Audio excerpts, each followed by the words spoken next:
Las mujeres sí nos deprimimos, pero es por culpa de los señores que no nos apoyan. Mira cuántas mujeres ahorita se sienten más gordas que nunca. Empiezas a verte al espejo y no te miras lo bella que eres. Empiezas, ay, mira la ojera, la bolsa, ay, te hicieron una operación aquí.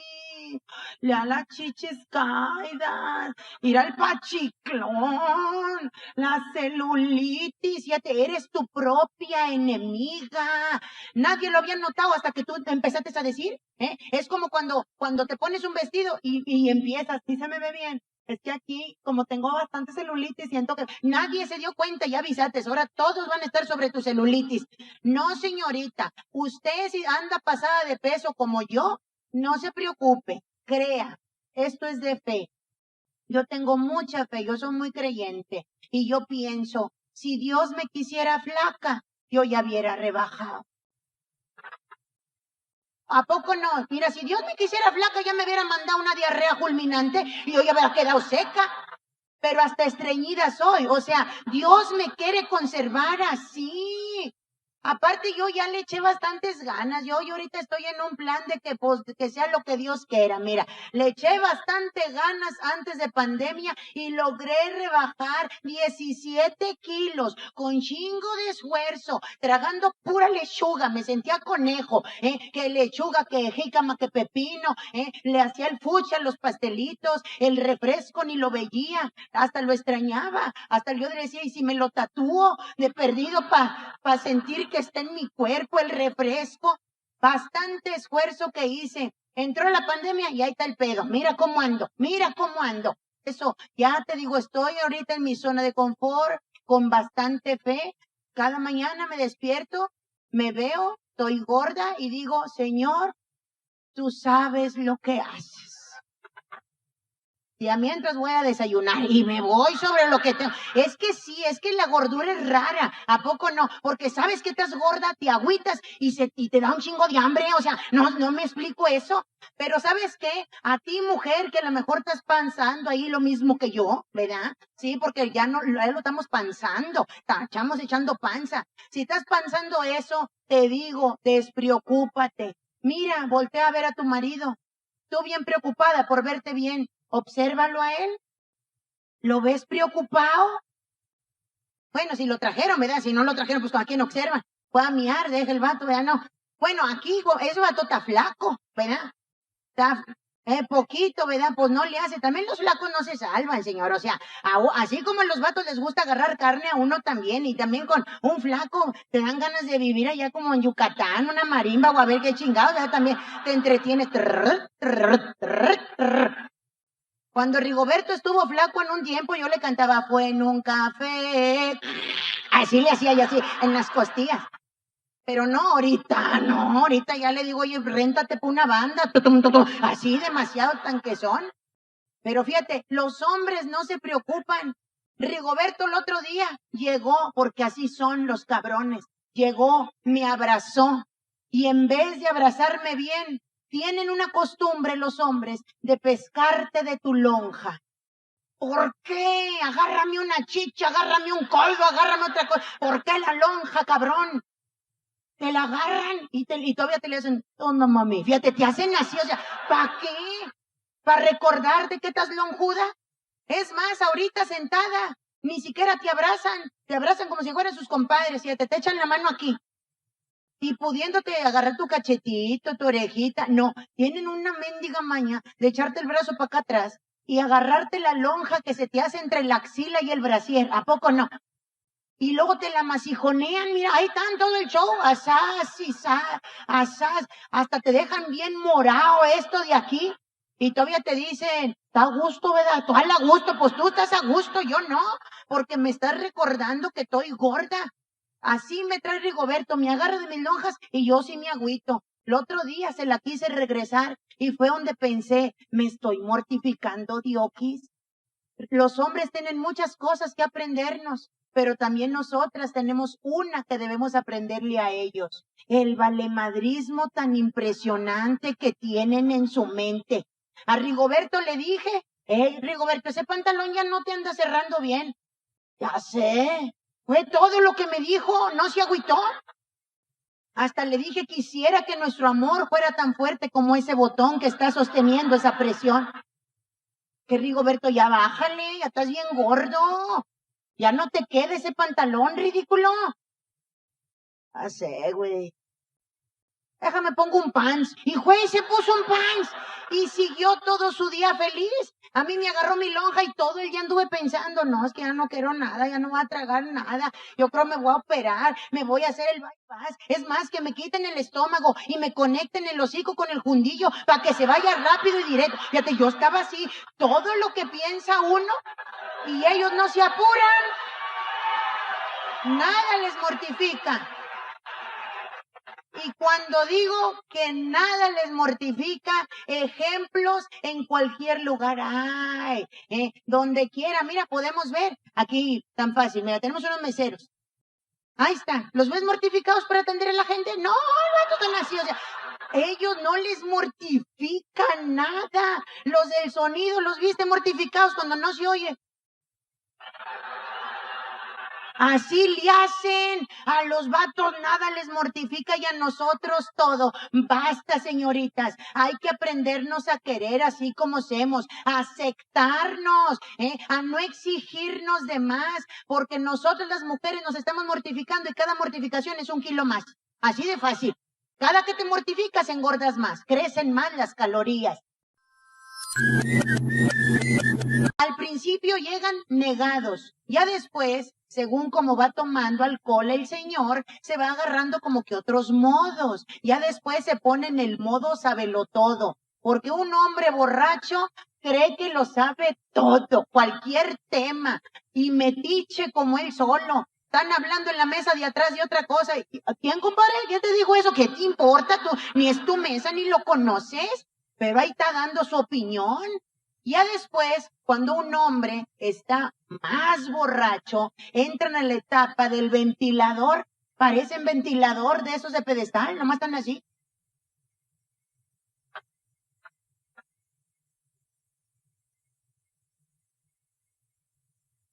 Posteriormente llegan a la etapa final de la borrachera, la etapa del miedo. ¿Cuál es la etapa del miedo? El miedo que te da a ti, porque el vato ya no habla. Ni siquiera parpadea, se le queda viendo ahí una servilleta y ahí está así el vato. Y nosotras, ya vámonos, ya se está yendo toda la gente.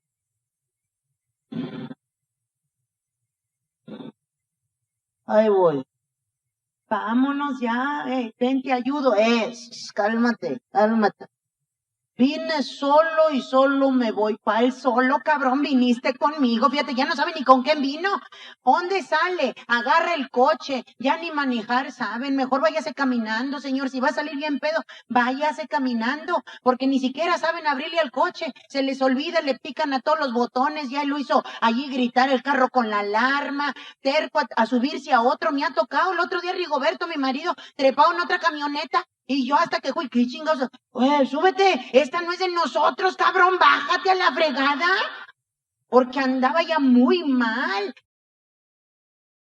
Recuerda suscribirte al canal, darle clic a la campanita para que YouTube te avise cuando subamos un video nuevo y formes parte de nuestro club de seguidores. ¡Síguenos!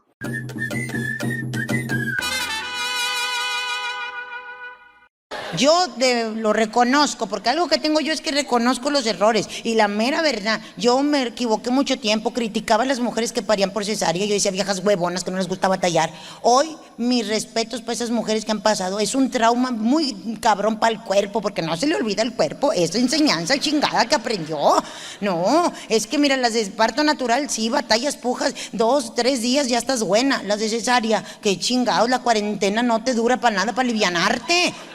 Y luego yo no sabía, a mí me meten a la cesárea y ahí estaba mamá. Señora abuelita, cuando vaya a ver a los nietos, si no tiene nada que decir, más que cosas que lo preocupen a uno, mejor cállese, póngase a hablar por teléfono, juegue Candy Crush, algo, pero no te ponga nerviosa.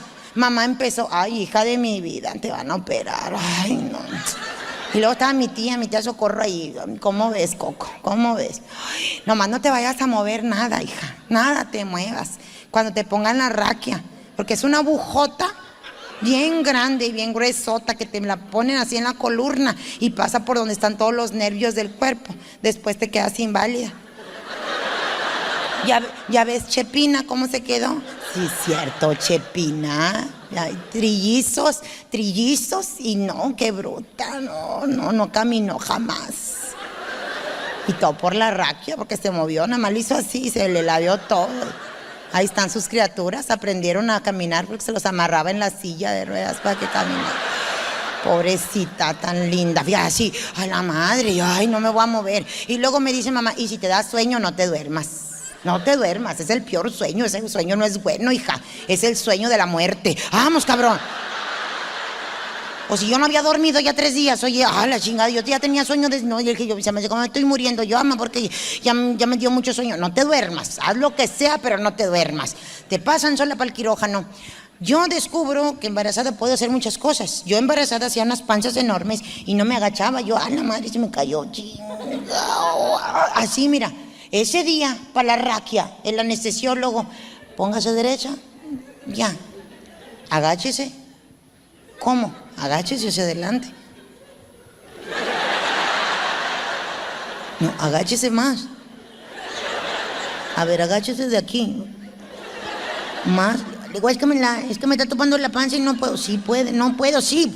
Así, mira, sin piedad alguna te meten la cabeza entre las patas, oye. Les vale madre la panzota. Mira, yo vi a la niña cuando me agaché. Yo vi a la niña que me hacía, ¿qué pedo? ¿Salgo? ¿Cómo está? Nada más llega gente y le digo, ¿quieren ver cuando me alivié? Y Rigoberto, chingao. Porque me gusta porque no se mira nada. Nada más se ve la panza, que la tengo toda amarillenta, con el yodo. Y luego se ve cuando el doctor le hace así. Y luego se ve así como que se despega el pellejito. Así, y luego, puro techo se mira, es todo lo que se ve. Y luego un ojo del doctor, ¿estás bien? Así. Esa película sí la enseño de puro adrede. ¿Cómo terminas después de parir? Si de parto normal terminas jodida, imagínate de cesárea. Te tienen allí 24 horas echada. Va el doctor y me dice, ¿cómo te sientes? Digo, pues bien. Qué bueno. Vamos a proceder. ¿A qué? A retirarte la sonda. ¿Cuál? Te pusimos sonda, Yuri. ¿Dónde? ¡A la madre! Mira, sí. Ya seguía, tenía bolsa de miados bien llena yo. Te digo que cuando está uno dormido le hacen lo que le da su gana a uno. Le digo, no, chingue, doctor, no, ¿a poco me lo va a quitar? Eso ven. No, doctor, duérmame, otra vez, otra raquia. Me la metió cuando tenía yo raquia, ahorita sí voy a sentir todo.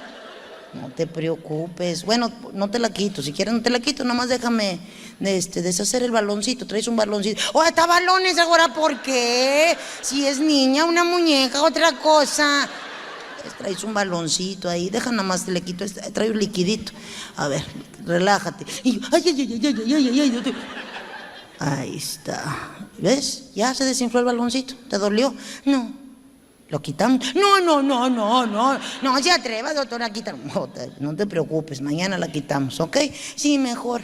Como quiera, déjame checar que esté bien, que esté en buena posición, ¿ok? Pero no me la va a quitar, ¿verdad? Yuri, no, confía. ¿Ya viste a tu bebé?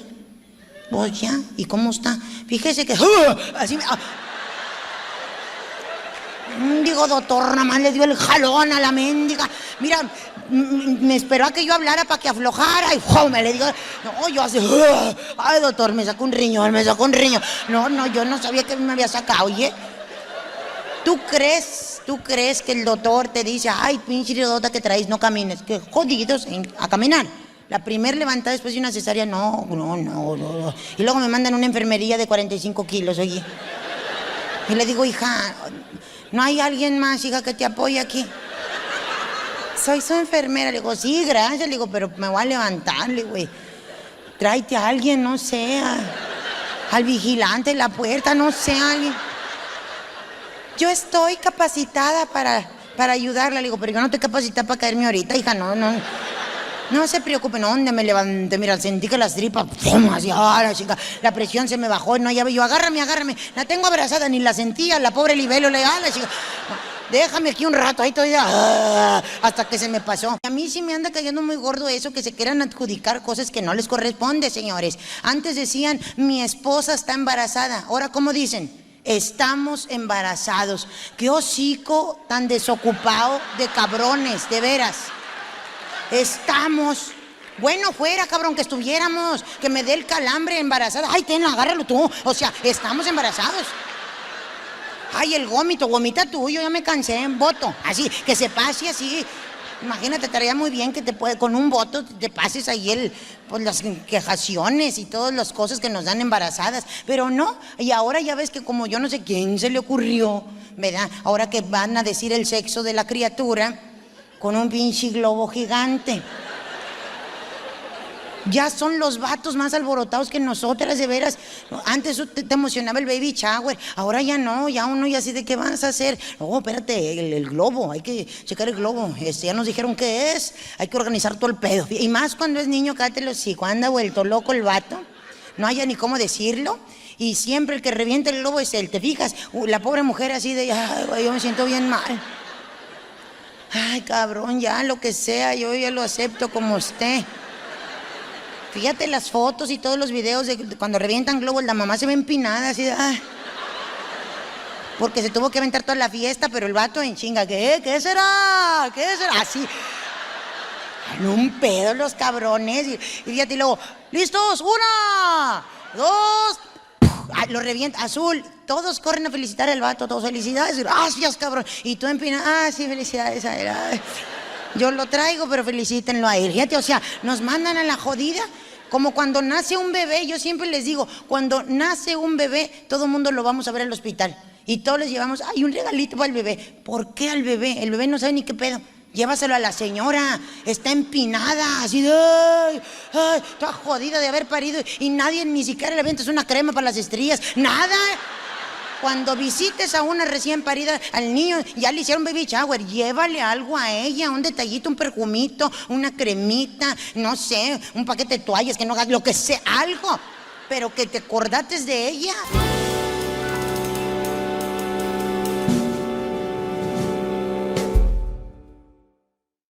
Yo no sé por qué no se llevan los hombres con nuestras mamás. Nuestras mamás son igual que nosotras. Si te gustó la hija, te gusta la mamá, porque fuimos criadas como ellas, ¿a poco no? Levanten la mano, ¿quién fue criado como yo? A pura mirada, esa mirada que dolía en los huesos, ¿a poco no? Levanten la mano, que se ve esa generación. Yo con mi mamá ni siquiera sabía cuál era el pedo, pero yo ya me sentía culpable. Yo me acuerdo que nada más mi mamá me hacía...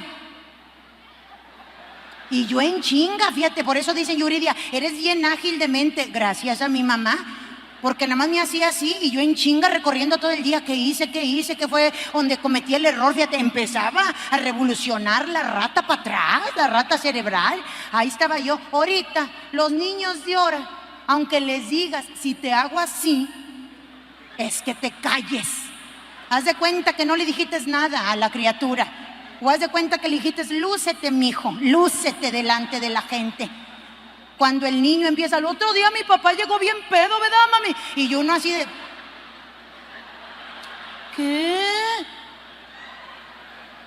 ¿Qué, mamá?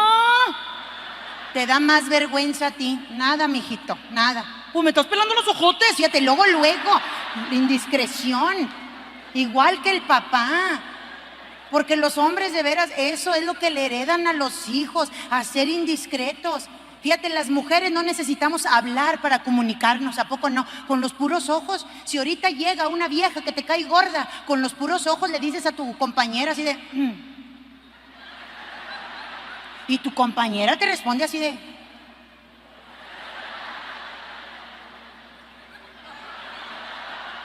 ¿A poco no? ¿Las mujeres sí entendieron lo que dije? Los vatos piensan que estoy haciendo muecas. No, señor. Ahí les va la traducción. ¿Qué pedo? Sí vino la vieja. Volteas con tu amiga y te dice, güey, no te estreses, güey, déjala. Tú eres mejor que ella. Así es la comunicación. Pero los vatos no lo entienden porque no saben leer el lenguaje corporal. Es más, uno les hace así de... ¿Qué? ¿Qué? Espérate, golosa, tranquila. ¿Cuál golosa, cabrón? Te estoy diciendo que aquel. Es más, hasta aprendimos el arte de ser ventrílocas. ¿Por qué? Porque sonríes y hablas, como cuando vas a una boda, así de, mira, aquella, la que está allá bailando, la de rojo, es la que te digo que es bien huila. ¿Cuál? Aquella. Así la apuntan. Hasta la huila voltea. ¿Yo qué?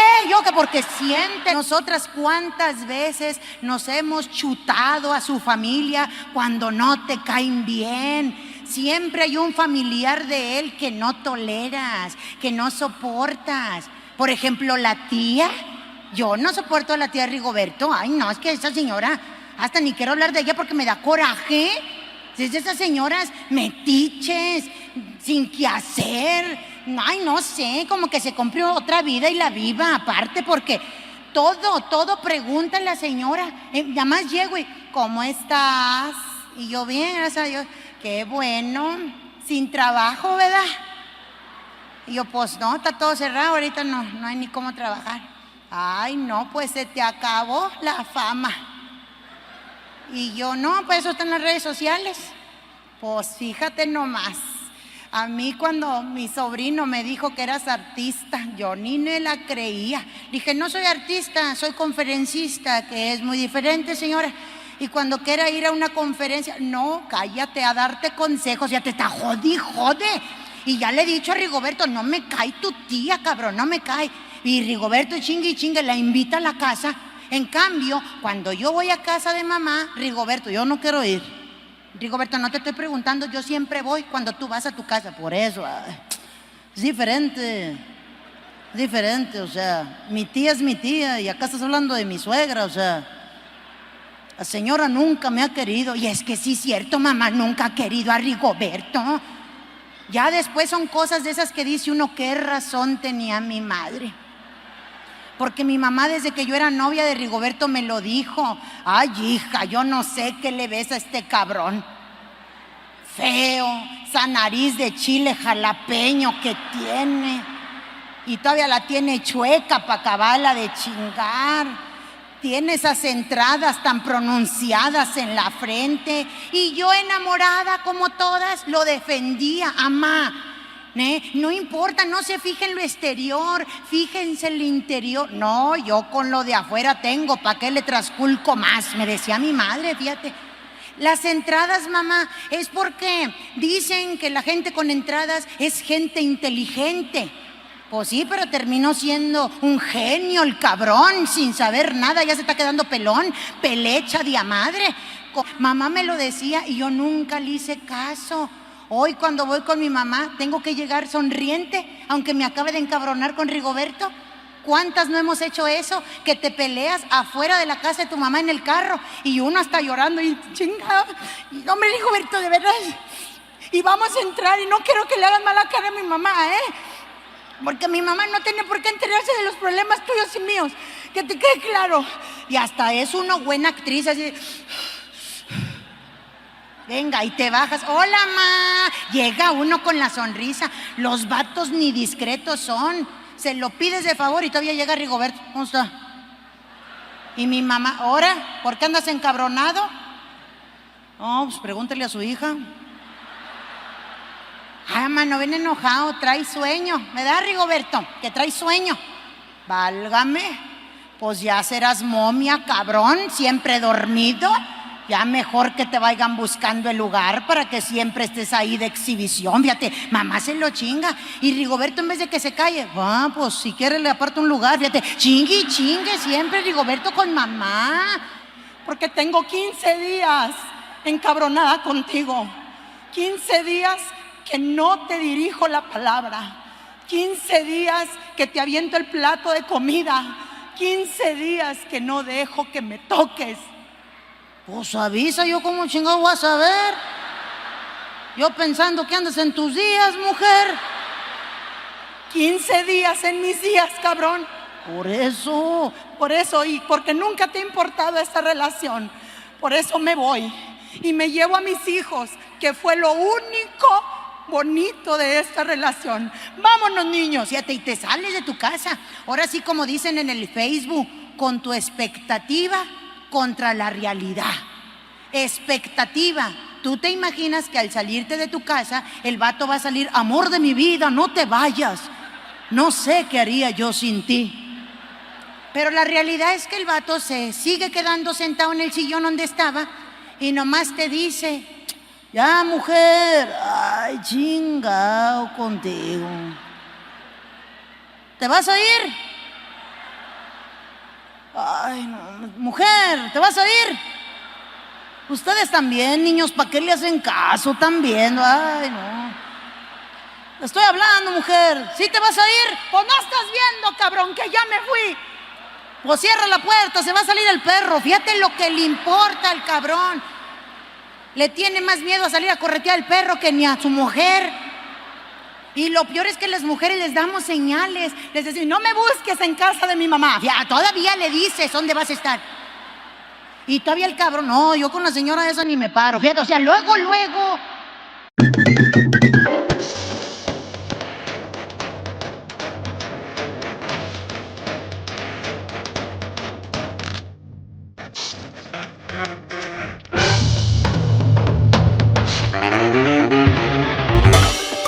Yo acabo de encabronarme con Rigoberto porque me hizo pasar un coraje muy fuerte. Mira, no sé si estoy traumada ya con tanto encierro, pero últimamente no han notado como que sueñas más. Últimamente yo sueño, y lo peor es que me sigo acordando de lo que soñé. Antes me dormía, me despertaba y, ¡ay, la madre! Como que me quiero acordar de lo que estaba soñando. Ahorita no, me despierto y real. Hasta el otro día soñé que estaba yo allí en un juego mecánico. Mírame, cuando abrí los ojos, bien pescada de las cobijas, hasta estaba soleada. ¡Ay, Diosito santo! ¡Ay, Diosito santo! No quería ni bajar la pata de la cama porque todavía sentía el aire del juego mecánico. Así me ha pasado últimamente, tal vez tanto encierro, tal vez tanta madre que mira uno en Netflix. ¿A poco no? Porque serie tras serie ya no hay yo cuál ver. Ya me aventé la de Dark, ya me aventé, bueno, hasta la más pedorra, pinchurrienta que dices tú: no, ni se me antoja. Pues ya se me antojó verla, ya las vi todas. Imagínate, ¿por qué mira uno en las series del Netflix? Porque tu vato no sirve para hacerte plática. Prefiere uno ver la mendiga serie que platicar con el vato, porque ya sabes que no trae tema. El vato nunca trae tema, aunque les diga uno. Y luego, ¿qué piensas hacer con todo? Pues con todo lo de las deudas y no sé, ya ni me hables de eso. No quiero pensar ahorita, estoy hasta la madre. Y ya, fue su plática. Pues te pones a ver la serie. Ahí estaba yo. El otro día se encabronó, te digo, me hizo llorar Rigoberto porque estaba yo viendo la serie de Cobra Kai y... pues no sé, en mi sueño yo soñé que yo le hacía así. Ándale, que me despierto. Rigoberto viene encabronado conmigo porque le metí un chingadazo.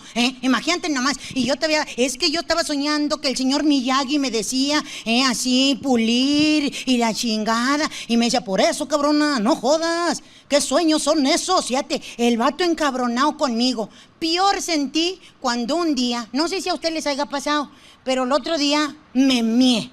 Lo confieso, a mis 30 y tantos años de edad me mié en la cama. Y no me da vergüenza porque estaba soñando. Es que era un sueño tan real. Yo de veras que en mi sueño estaba yo tragándome una bebida. Me acuerdo que yo estaba en un bar ese día en mi sueño y estaba yo chupi con madre. Y en el sueño yo les decía a mis amigas: ay, me ando miando, güey. Y me decían: pues ve, ahorita me aviento otra ronda. Mira, yo chupe bebidas y hasta que me animé a ir al baño. Y yo me acuerdo que en el sueño todavía, ay, la madre, a ver si llego. Ya lo tengo, pero no me puedo bajar ni el calzón. No podía, estaba trabada en mi sueño. ¿Dónde me siento?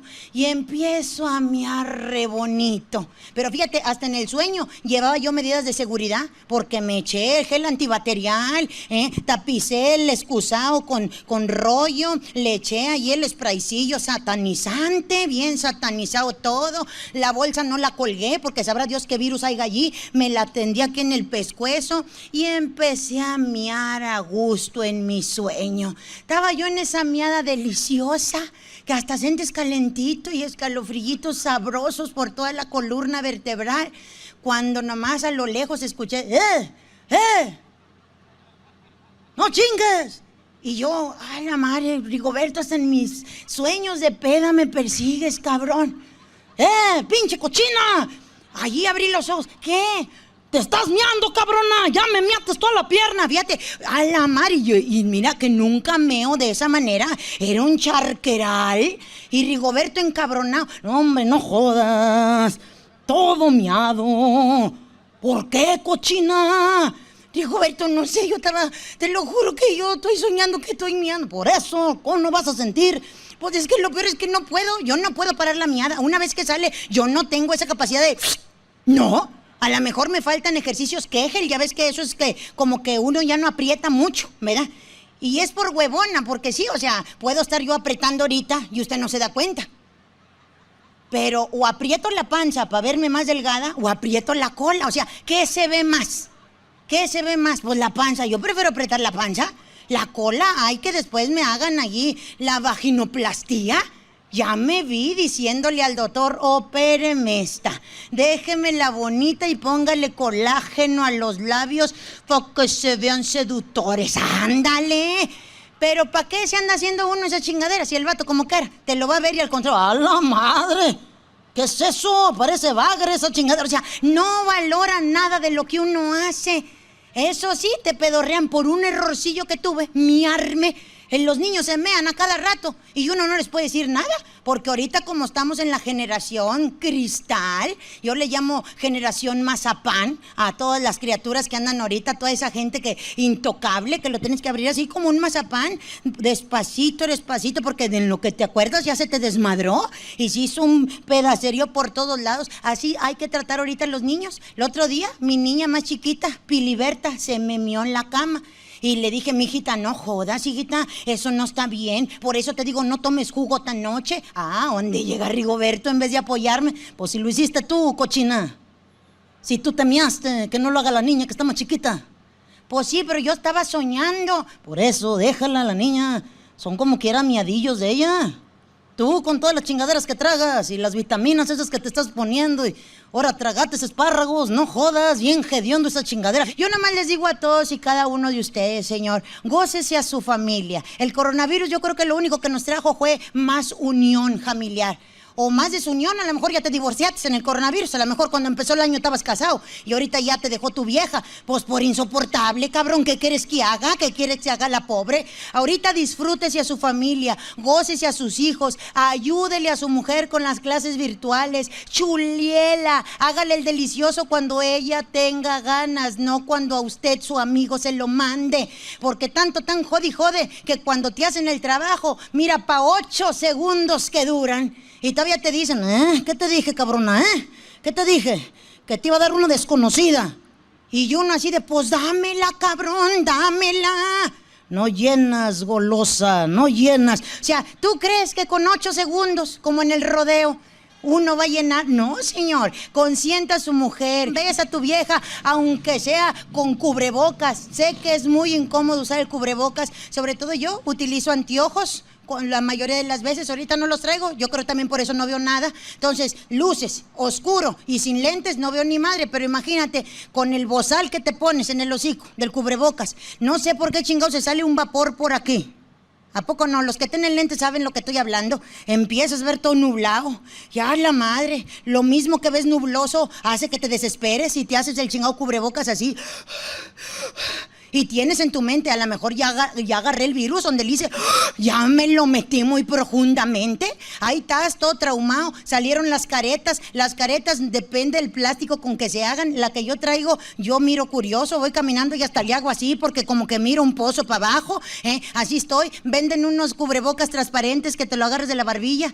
El otro día parecía chiva yo, traía un chicle y la chingadera esa mueves la quijada y ahí está el mendigo cubrebocas, asás y sas, el sudor de aquí te suda con madre. Yo me he llenado hasta de espinillas. Los bigotes me han salido más, como que están más hidratados los chingados mendigos bigotes con el cubrebocas, que mira, hasta tupidito. Antes me salía 2, 3 pelos cantinflescos, ahora no, o sea, así de... Es más, yo tengo el bigote más chingón que Rigoberto, con eso traigo todo, ya.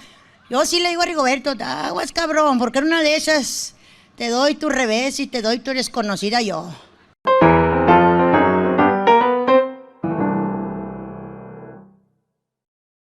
y sas, y sas, y sas, y sas, y sas. Y yo, Rigoberto, Rigoberto. Eso. Así me llamo.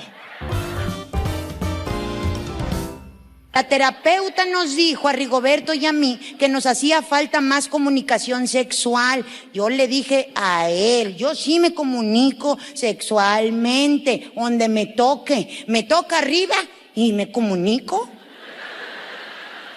Ah, Rigoberto, ahora que me acuerdo, te habló tu mamá. Que le hablaras, que porque le está fallando el carro, que a ver si se lo llevabas al mecánico. Fíjate, ya me comuniqué. Me toca abajo. Mira, Rigoberto, ya se está cuarteando aquí arriba. O sea, yo siempre estoy en constante comunicación. En cambio, los vatos, no. Hay vatos que nada más le ponen así, en automático. No te dicen nada, ni ruido hacen. Por eso dice uno, prendo la tele, de perdido por oír algo, y en seco todo, así solo. Y hay otros que no se callan. Ay, ay, mamacita, ay, qué bárbaro. Ay, es que hasta pareces locutor de radio, cabrón, ya cállate el hocico. Y hasta me dan ganas de entrar a tu concurso a ver si me gano un boleto o algo. No, y hay otros que hasta te asustan, no dicen nada, y de repente, ¡oh! ¿Qué es eso? Hasta diabetes te puede dar ahí del susto. La terapeuta nos dijo a Rigoberto y a mí que el Kama Sutra nos iba a unir. A mí no me gusta el Kama Sutra es machista. Si no me crees, fíjate, siempre la chinga es para nosotras. En la posición de esa, no sé, pues del chivo en precipicio. ¿Quién es el chivo? Nosotras. Ahí estamos así. Llega el vato y ¡puf! Ni las manos alcanzas a meter, de puro hocico en el suelo. Ya me vi saliendo en Discovery Home and Hell, en emergencias sexuales bizarras, imagínate nomás, ¿eh? Luego en la otra posición del helicóptero, ¿quiénes son las hélices? Nosotras, ahí estamos a la vuelta y vuelta, la vuelta y vuelta, y sin perder el ritmo. La vez pasada estábamos en plena acción sexual, Rigoberto y yo, y me dice Rigoberto, ¿y si nos aventamos la posición de la lagartijita? ¿Cuál es esa? ¿Nos la aventamos o no? Por eso, ¿cómo es? ¿Jalas o te enclochas? Jalo, Rigoberto, nada más te estoy preguntando que cómo es, qué tal si me pones a hacer algo que yo no puedo, porque así que tú digas, uy, qué flexible estoy, pues tampoco, quiero que me expliques para, literal, me aventó contra la pared, como lagartija estampada en la pared. Llega Rigoberto por la retaguardia y sas, y sas, y sas, y sas, y sas. Y yo, Rigoberto, Rigoberto. Eso. Así me llamo. Ay, Rigoberto, te dije que te iba a gustar la posición de la lagartijita. Sí, está bien, pero a la otra aviéntame para la pared que sí tiene yeso, cabrón. Me aventó la que tenemos en pura obra gris, puro bloque pelón. Ese día perdí este pezón. Bien restregado contra los bloques, ¿crees que me iba a quedar bueno? Mira, las mujeres hacemos tantas cosas por ustedes y nunca nos las valoran. Digo, ahí anda uno fajada, poniéndose calzones que ni siquiera están a gusto, pero como al vato le gustaron, eso sí te los compró. Esos mendigos calzones llamados tanga de hilo dental. Yo no sé por qué a los vatos les gusta que uno se las ponga. Póngasela usted para que vea lo que sufre uno. El mendigo hilo te roza bien gacho. Y luego hay hilo que trae piedrería brillante, hasta llagada, te queda tu cola y padioquis. Ahí andas con tu cola brillosa. Apenas le dices al vato, mira, me puse la tan, quítate la chingada. Luego ya se ponen cachondos y te la quitan. Ni pa' qué te la pusiste, oye. Necesitamos que observen todo lo que hacemos por ellos. Nos sometemos a tratamientos invasivos para nuestro cuerpo. Las pestañas, ahí anda uno yendo a que te pongan pestaña una por una. Te arde el chingado pegamento, suelta como ácido. Arden los ojos, sale uno así de... pero con el pestañón. Llegas a la casa y mira, ¿cómo ves? ¿Qué es eso? Todavía me arden bastante, pero se ven padres, ¿verdad? Me puse pestaña postiza. Hasta que te quedes ciega, cabrona, vas a estar a gusto. Fíjate, te desean el mal los cabrones. Ahí andamos inyectándonos chingaderas. Dicen los hombres que porque no queremos aceptar la edad. La edad la aceptamos, lo que no aceptamos es de que no nos chulien. Por cualquier arruguita que tenga uno, ay, es que ya estás vieja, ay, que no sé qué. No, señor, ahí andamos poniéndonos votos. Yo ni siquiera sabía que era esa chingadera del votos, hasta que una amiga me invitó a una votos party. Y le dije yo, ¿y qué es eso? Pues la fiesta del botox. Digo, por eso, pero el botox, ¿qué es? Güey, es una sustancia que te la ponen y te quita las arrugas. Digo yo, entonces ¿yo a qué voy? Yo no tengo arrugas. Y me dice una amiga envidiosa, ay, doña jovencita, ¿no tiene arrugas? Le dije, no, estoy gorda. ¿Cuándo has visto un marrano arrugado, cabrona? Nunca. Eso es privilegio de gordas. Y que soporten las flacas. Las gordas no nos arrugamos con la pena. Tendremos estrías, pero arrugas ninguna. Esa es la verdad. Pues yo como que fui a la fiesta porque me dijeron que ahí iba a haber pisto y comida gratis. Digo, bueno, pues vamos a convivir un rato. Ya estando allí, que van poniendo una mesa muy elegante, estaban dando de beber champaña, cállate la boca, yo en la vida la había probado. No, pues hasta con miedo me acerqué, le digo, disculpe, ¿cuánto sale el vaso de la champaña? Oh, es gratis. Écheme uno. Eso nada más lo había visto yo, así en las películas o en las series esas así de gente bien rica. Hombre, ¿dónde lo voy tomando? A la mendiga champaña. Agria de a madre, así. Hasta le dije, no se les habrá olvidado esta madre en la cajuela y se les azorrilló. Le digo, ¿por qué? ¿Sabe como curioso? No, digo, écheme un refresco. No, yo hice Cuba con champaña. Porque puedes salir del rancho, pero el rancho nunca te sale de ti. Me eché tres así calimoches de champaña. Me puse bien peda con 3. Con eso tuve y que me habla el doctor del botox. Le dije, no, a mí ni me inyecte. Le digo, yo no tengo arrugas, estoy gorda. Y me dijo, es que el botox no nomás es para las arrugas, es para cualquier cosa que tengas. Mira, tú tienes bastante bolsa aquí abajo del ojo. Digo, pues claro, vivo de noche, oiga, yo soy bien desveladota, todo mi trabajo siempre es en la noche, ¿cómo quiere que tenga yo mis ojos buenos? Te lo quito, me dijo el doctor, 3 piquetitos de botox y se te eliminan las bolsas de los ojos. Tienes tu boca caída, fíjate, yo ni siquiera sabía que tenía el hocico caído. Sí lo tengo, mira. Tengo el hocico para abajo. Me dijo el doctor que eso hacía que yo me viera más grande de la edad que tengo. No, pues me dijo, si me dejas ponerte yo el botox, yo te levanto la boca y te voy a quitar 10 años de encima. ¿A qué mujer no le gusta verse 10 años más joven? Hombre, a todas. Y ya peda, me le senté en el silloncillo, le jalé la palanca, le dije, échale chingazos, quíteme 20 si quiere.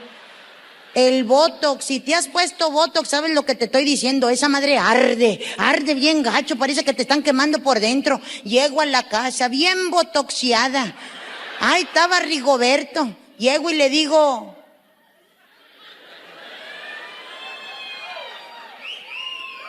¿cómo me veo?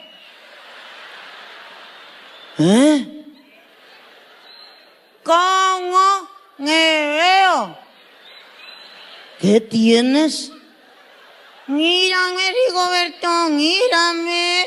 Ya no tengo las bolsas que tenía aquí abajo. Y lo mira, así, que hubo la ceja bien alzada. Y mira, los hijos me lo levantaron, porque ahora tenía bien caído, donde se me salió la baba, sola. Me dice Rigoberto, vámonos al hospital, te está dando una embolia. ¿Cuál embolia, cabrón? Me acaban de quitar 10 años de encima y ni siquiera lo valoras. There are guys who don't understand hints. You tell them, oh, I'm hungry. Well, me too, but you wanted to come over right away while the bastards are farting on you. So, that's why we're going to let off steam tonight, miss, because I was watching them and there were some women who didn't mind standing there for so long. No, they come in all slick back with their 7 kilos of hair, not even in a mess. What's wrong with you that makes you so angry? If I want to be a mess, I'm going to be a mess. Imagine why I'm going to get upset. On the other hand, some guys don't even know why it's a party. Lady, fix yourself up, do something. Those faces. Look at their pants, they're so dirty. They're still greasy from the taco they had a while ago and wiped off. Isn't that right? On the other hand, their wife is suffering. How many of you won't come here suffering with a really tight girdle? You'll say, look at that expressive look. The poor woman is dying and can't breathe. Quote. And instead of congratulating you, the guy, no, on the contrary, he's running after you. Let's go already, it's late. Here comes one, look, with that damn girdle on, and instead of congratulating you, he doesn't care that there are a lot of people and where he grabs you, because he doesn't even grab you to show you his love. No, he grabs you to stab you. Go forward, look at that head, go forward, go forward. Where he grabs you and the girdle fits. He doesn't care that there are people around and he tells you, what are you wearing? Nothing. Come on, I felt something on you. I'm not wearing anything. It's a girdle, right? Ridiculous, look. Yeah, but shut up, man, because now you're really skinny, but all that flab up here. Look, what does he care? As women, we do everything we can to look good, but this Christmas, look, get ready, sir. Ask your wife what she wants as a gift, because they never get it right when it comes to our gifts. You always tell them, I want this perfume. They're going to the rice. Not really. They're going to the rice and the cheapest one here, huh? Hey, Rigoberto still has that thing to whistle that where we went out and where you're stealing it. They haven't even taken it from the bastard yet, huh? I even told him, how did you know how to do it, Rigoberto? You're even a good thief, he said. No, the worst thing was that I paid for it, but they didn't take it away. Imagine a smell that I didn't even like, but like, damn, it scares you. That's what, I mean, you see how someone does it and the guy is an expert and he already breaks my head here with that. Oh, I even felt like I was making one of those weird movies. Oh my god, like that, right? Imagine. Oh, listen. Hey, what a cabin. Hey, look, but look how he even does it like that. Look, he can't handle this. Imagine when they're drunk, huh? Hey, like that doesn't even hit the bathroom. Really? No, it's not like that, really. Hey, I don't know why guys are like that, huh? I mean, the guy is already there, look. This is to say goodbye, and where are they broadcasting this or what? How do I know? Because if not, there's no way to find my mess, right? Imagine where I would have gotten into trouble, even if I hadn't seen it. A lot of people have told me, Yuridia, you're fatter. I'm like 22 pounds overweight and I have to keep it that way. I'm not going to beat myself up about that or anything else. Why? Because I gained weight during the pandemic. If you gained weight during the pandemic, don't feel bad. Feel blessed because a lot of people didn't even have enough to eat. You had enough to gain weight. So, fat, no, blessed. That's how you should say it, right? Besides, because why do we want to be, look, there's someone putting on girdles and then right now there are girdles that are very fashionable from the influencers of Sol Leon. Really? I want to buy one of those, but I'm fat and they're everywhere. What I didn't like is gone, that they do leave you with a waist the size of a cell phone, but fapping is going to be the problem. Guys don't know the difficulties that a woman goes through, right? Not much, right? Imagine right now, here to pee. Do they have public restrooms? Yeah, some do, some don't. What do you mean, with the ones that don't? How are they doing? Did they already pee in there or what? I think so. Oh, but they must be one of those kind of mobile restrooms, right? Imagine someone wearing a girdle to pee in those kinds of restrooms. Damn it, you get stuck in there, fighting. There are some girdles that are bodysuits that are complete and they put an opening in the middle of the legs. I imagine it's for peeing, but when you're fat everywhere. Look, a woman's cheeks, double chin, arms, back, and loins get fat, obviously. And then imagine an opening this big. If there are girdle manufacturers here, please make that piece of crap bigger. It looks like one, look, God, goodbye, huh? It looks like a blue demon. Really? Like you put on a blue demon mask, like that but ugly. And then you stop pissing, you throw the spray over there because the girdle is destroying everything. And why? The guy doesn't appreciate it. Men don't even notice. Like when you buy a thong, say dental. Really? There you go with the thong and they still put shiny rhinestones on the string. Look, you even get all, how can I put it? all soars with the stones that are there. It even looks like instead of Swarovski crystal it's pumice stone. Really? Because oh, his mother. Do you think the guy tells you, thank you, my love, for so much sensuality? No, on the contrary, one tells them, how do I look? What? Here's the thong. Which thong? Let's see, lift your belly so I can see you. Look, your belly. It's not like they were so cool. This was organized by guys. I asked for a nice set. I told them, don't make such a big deal because they wanted. How do you see? Let's put in a nativity scene like this. And I told him, no. I told him, a rustic decoration. Like this, but minimalist, I don't know, easy, something pretty. Come on,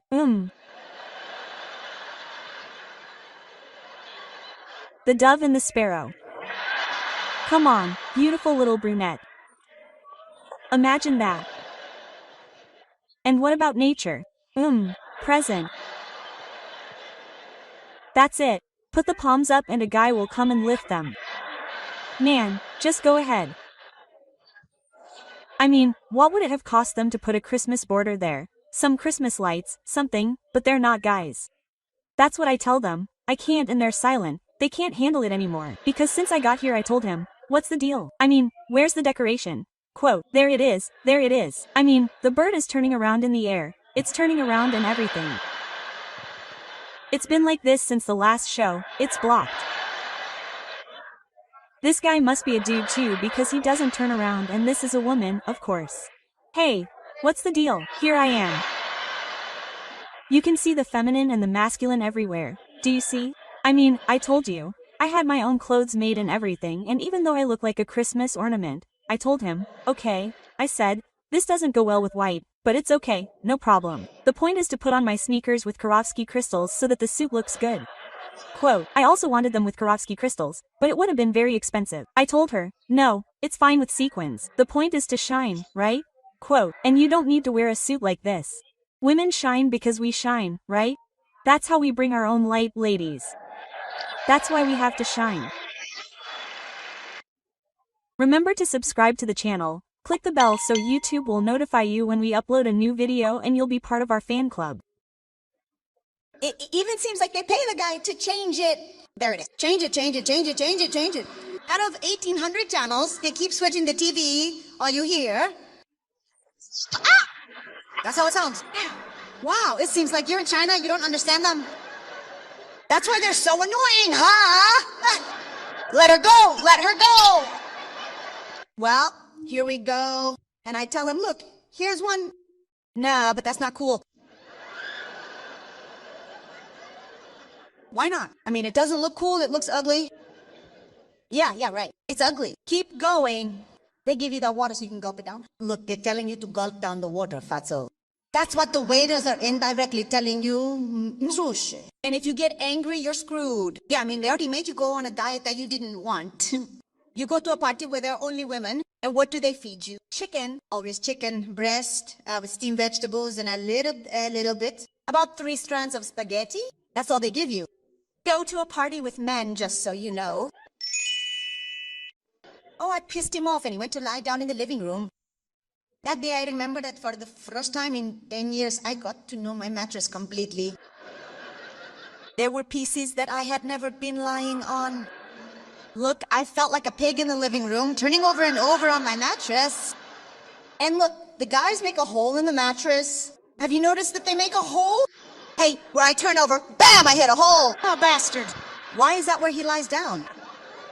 There I was, recognizing my mattress, when I found the TV remote. I was nervous about holding it in my hand. You see, those never lend it to you. It's like they pay the guy to change it. There it is. Change it. 1,800 channels, and he changes the TV. You can only hear it. Ah! That's how it sounds. Man, it's like you're in China, you understand nothing. That's why they're so annoying, huh? Let go of her. Imagine, hey, they're changing it so much that later on you say, why did he kill her if it was a goal? If it wasn't, what the hell? I mean, you don't know.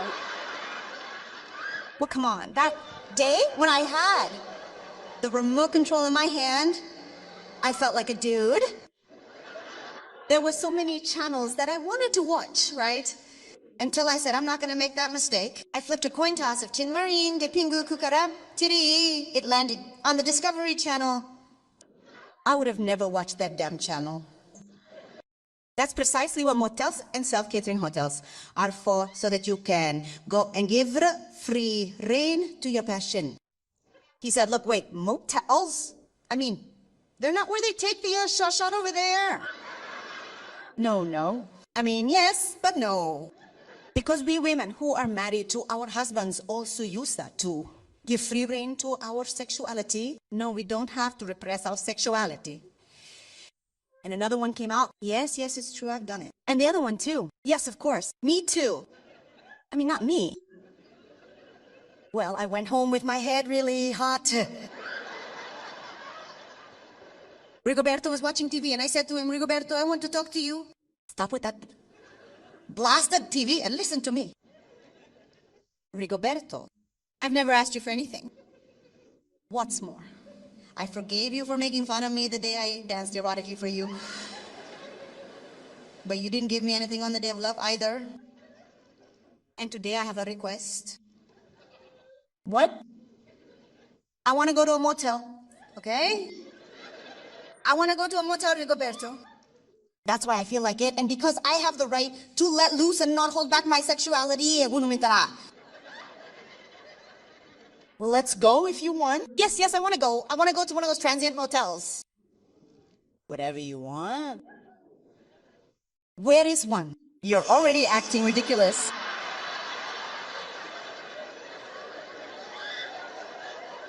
The worst thing is that I believed it. I mean, I don't know, but wait. Siri? Where is a motel? I didn't understand you. I want a motel. Me too. Oh, what the hell? No.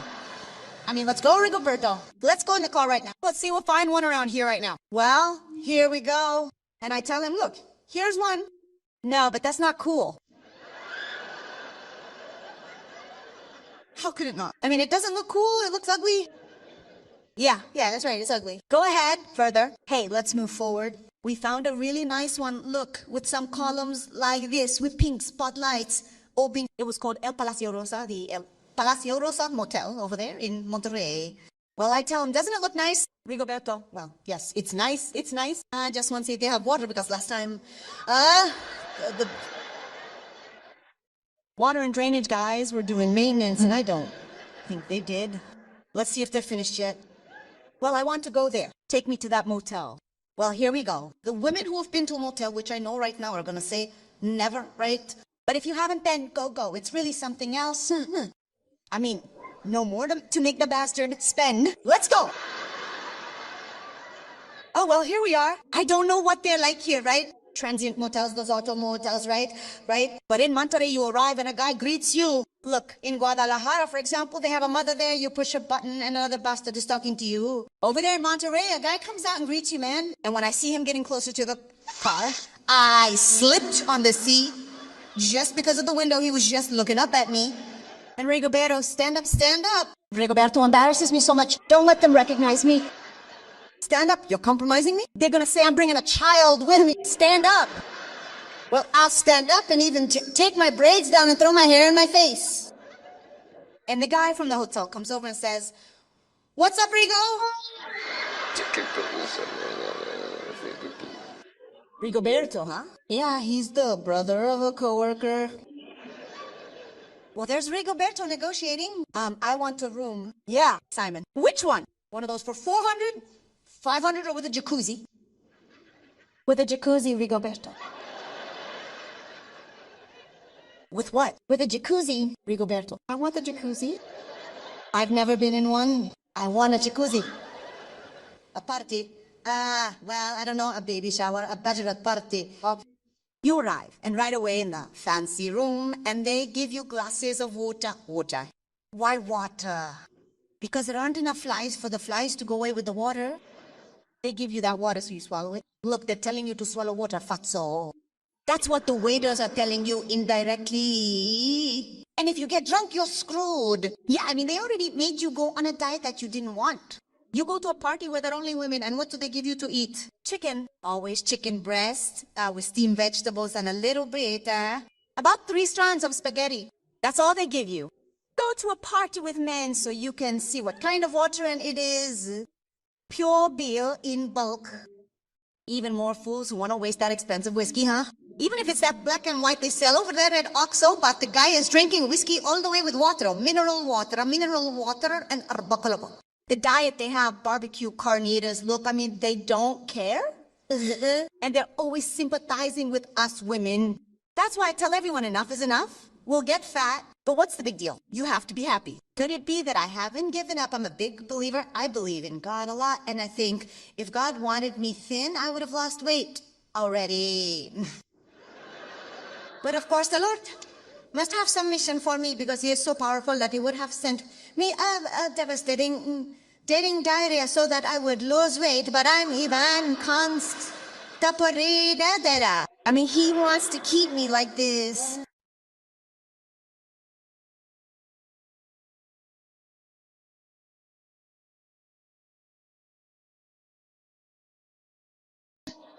I don't know about here, right?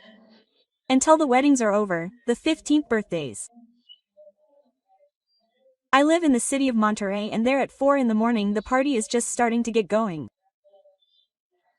4 in the morning and it's just starting to get going. The mariachi band is coming out and the band arrives and that's it, and then the norteño band. Well, it's amazing. They don't use after parties there anymore, right? The wedding follows 2-3 days. Amazing. Well, the other day I went to one. It was 3 in the morning and I couldn't stand it anymore. I didn't go. I told the bride, I said, "Hey, I'm leaving now, we're really tired." "Yes, thank you very much," I said. "No, what thank you? I want cake." Quote. In Monterey, if you don't order cake, the bastards won't give you anything. I don't know. Maybe the bride and groom run out of money to eat all week and eat cake, or I don't know. But they don't give you cake if you don't ask for it. And when they give you some, they give you a little piece that shows through in a box that says the initials of the bride and groom and "Thank you for being with us." So I went and told the bride, I said, "I'll make 4. I want 4 boxes. I'm just going to pee and come back for them." So I went into the bathroom in the hall at 3 in the morning. I barely got in the bathroom and you started to hear it.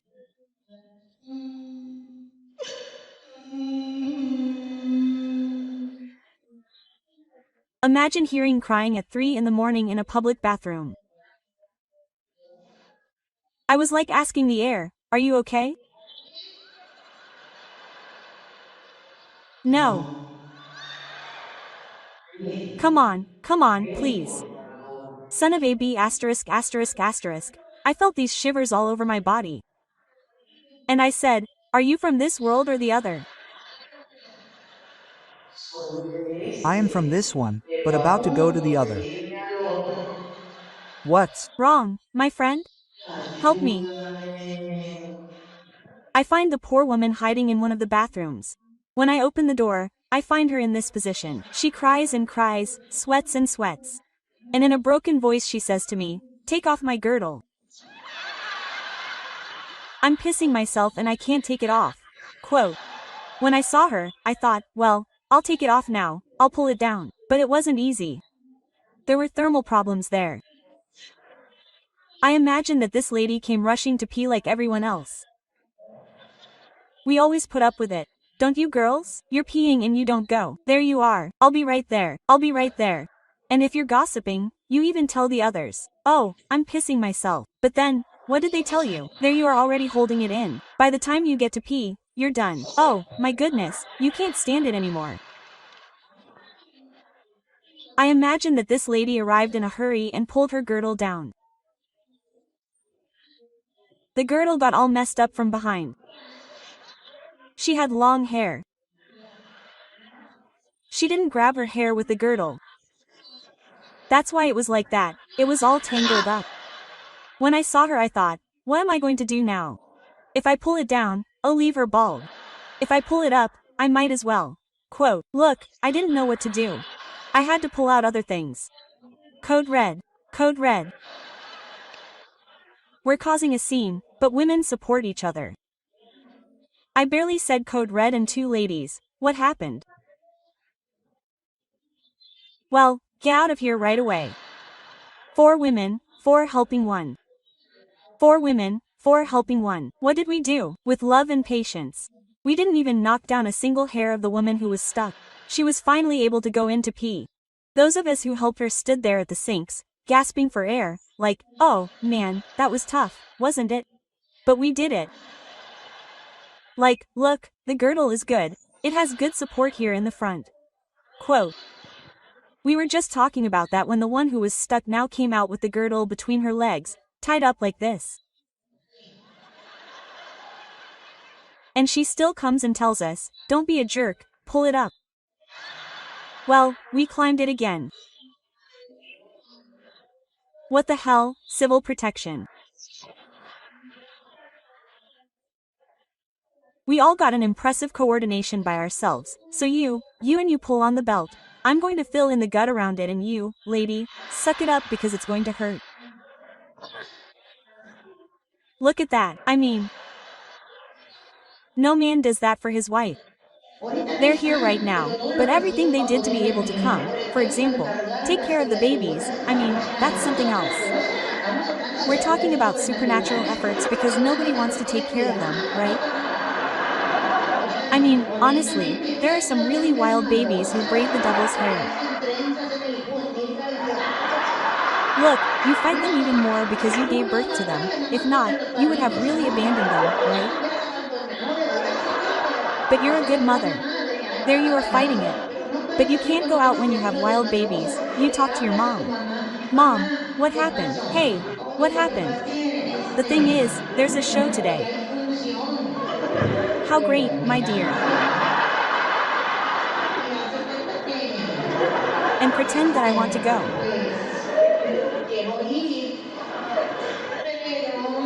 But it's not for kids. That's the problem, my dear. So, aren't you going? That's why I'm talking to you. Damn it. Let's see if you can take care of the kids for me. I can't. I have my own things too. Also, tell your mother-in-law to do something, that lazy old lady. Look, because there's always a fight between mothers-in-law, right? Asking your mother-in-law for a favor is like selling yourself out for the rest of the year.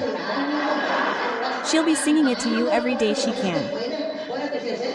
Now that Christmas and New Year's are approaching, the old lady is really drunk with punch, with a picket, already there yelling, God, I ask you for strength for another year to keep taking care of my grandchildren while these bastards get away. And she would say, she took care of you once, but there she is yelling about it. Where is that hypocritical old lady? Who went with you when the child was little to baptize him and said, I'm his godmother, I'm like his second mother. You're the damn comadre when you need it. You never talk to him, he doesn't answer you. You send him WhatsApp messages, he doesn't return them. And yes, he saw them because he has the blue doves. How many women here had to leave their children there? Maybe their older brother is taking care of them. The older teenage brother doesn't even take care of himself and you left them with the other kids. And it comes as a warning because teenagers are really badasses now. I remember that when I was little, when I was 8 years old, I already took care of my younger siblings, right? And I remember my mother telling me, poor thing, if something happens to your siblings. Look, when I was 8 years old, I lived with the mortification. I would keep quiet. I don't cry. Little ones, don't cry, please. You don't hear mom say it. Yeah, because they used to beat you up. Right now tell the teenager to take care of your little ones. What does he say? Well, let them be. Let's see if they don't kill each other. That's why, asshole. Take care of them for me. Mom, well, what do you want? I mean, with those mothers, the headphones that Coco uses now, right? Well, leave them therein. Just close them to see if they don't come off. Let's see if they don't come off. That's why many women come to the fucking place so mortified, even praying, God, don't come near my children. That's how they are because they don't trust anyone. Tell the guy, what do you think? You stay and I'll go with my friends? What the hell? That's why now it turns out you prefer your friends over me, bitch. Take me.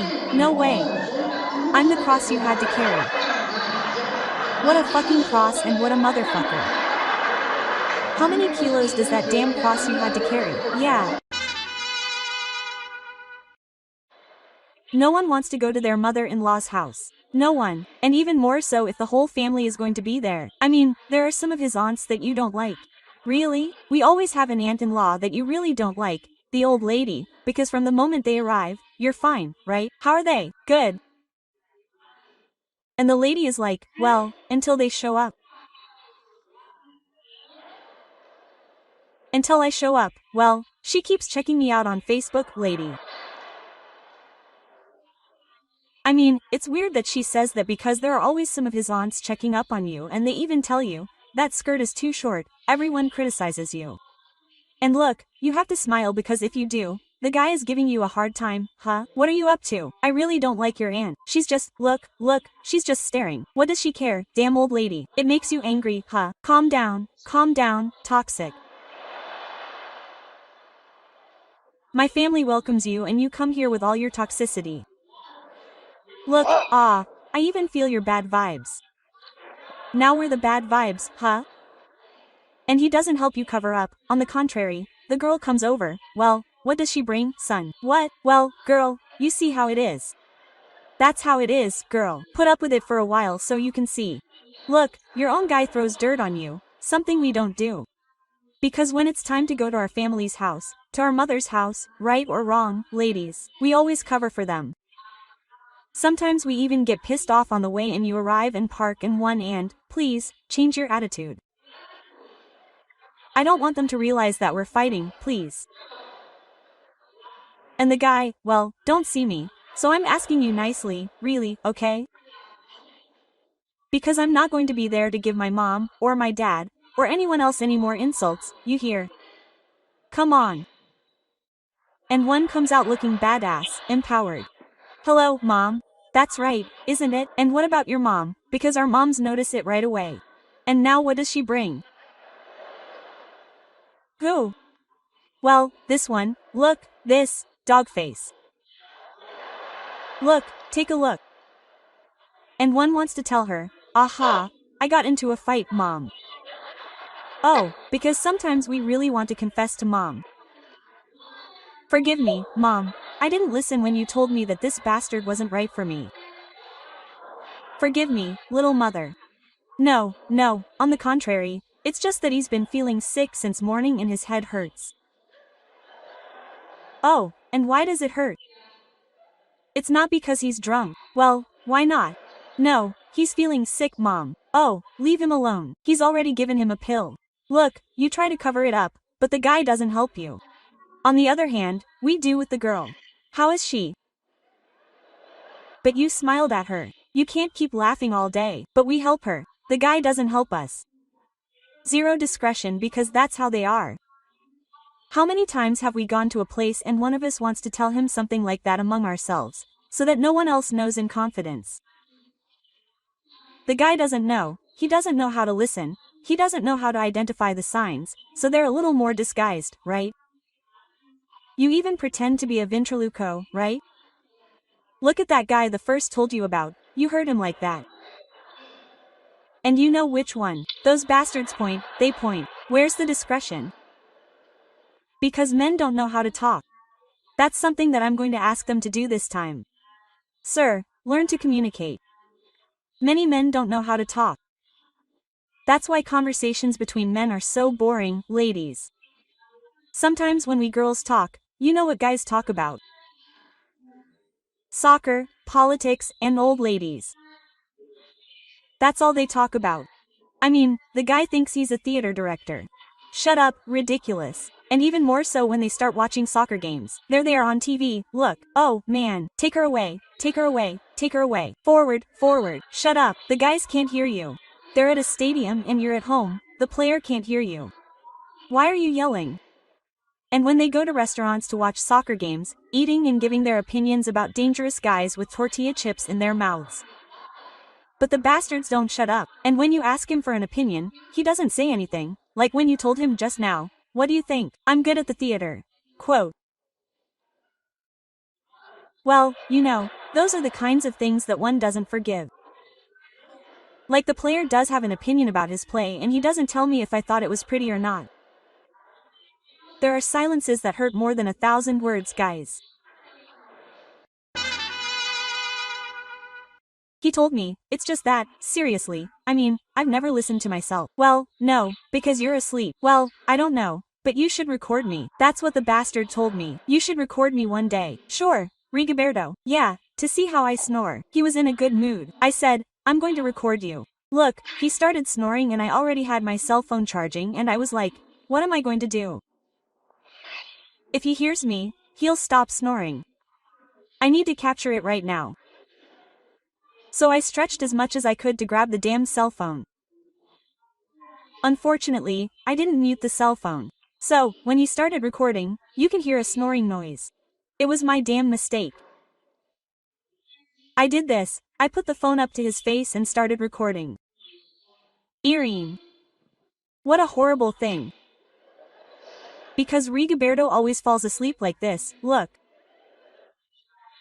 He covers his eyes with his arm and then I have the phone here. He didn't do it to me like this. I'm watching you. His mother. No, I didn't know what to do.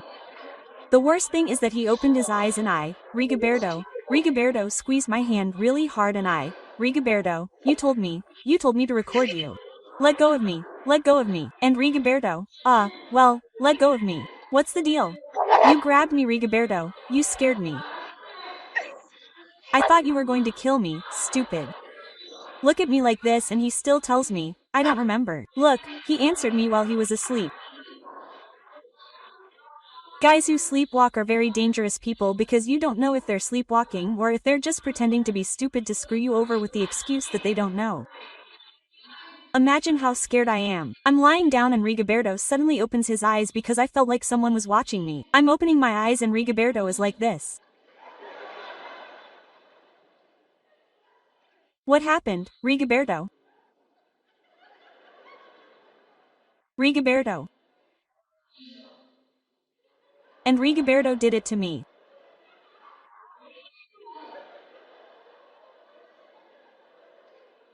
Rigoberto. Okay, Rigoberto. What, Rigoberto? There's nothing. Humberto lowered his arm and did it to him and stopped right at the door.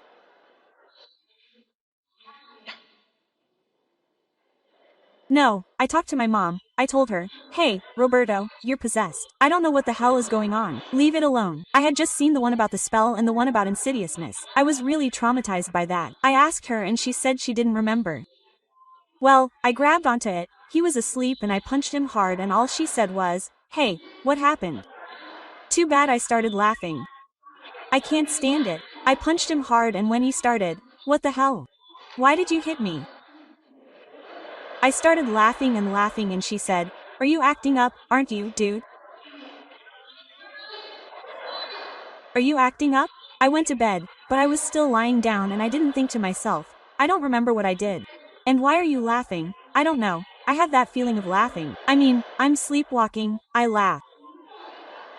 You're bitter, I'm happy. I don't need to say anything, but nobody can take away his awesomeness. So here's a tip for you. If your guy is a walker, you can do it too. You can do it too. Why not? Because hey, they don't let us rest. Yeah.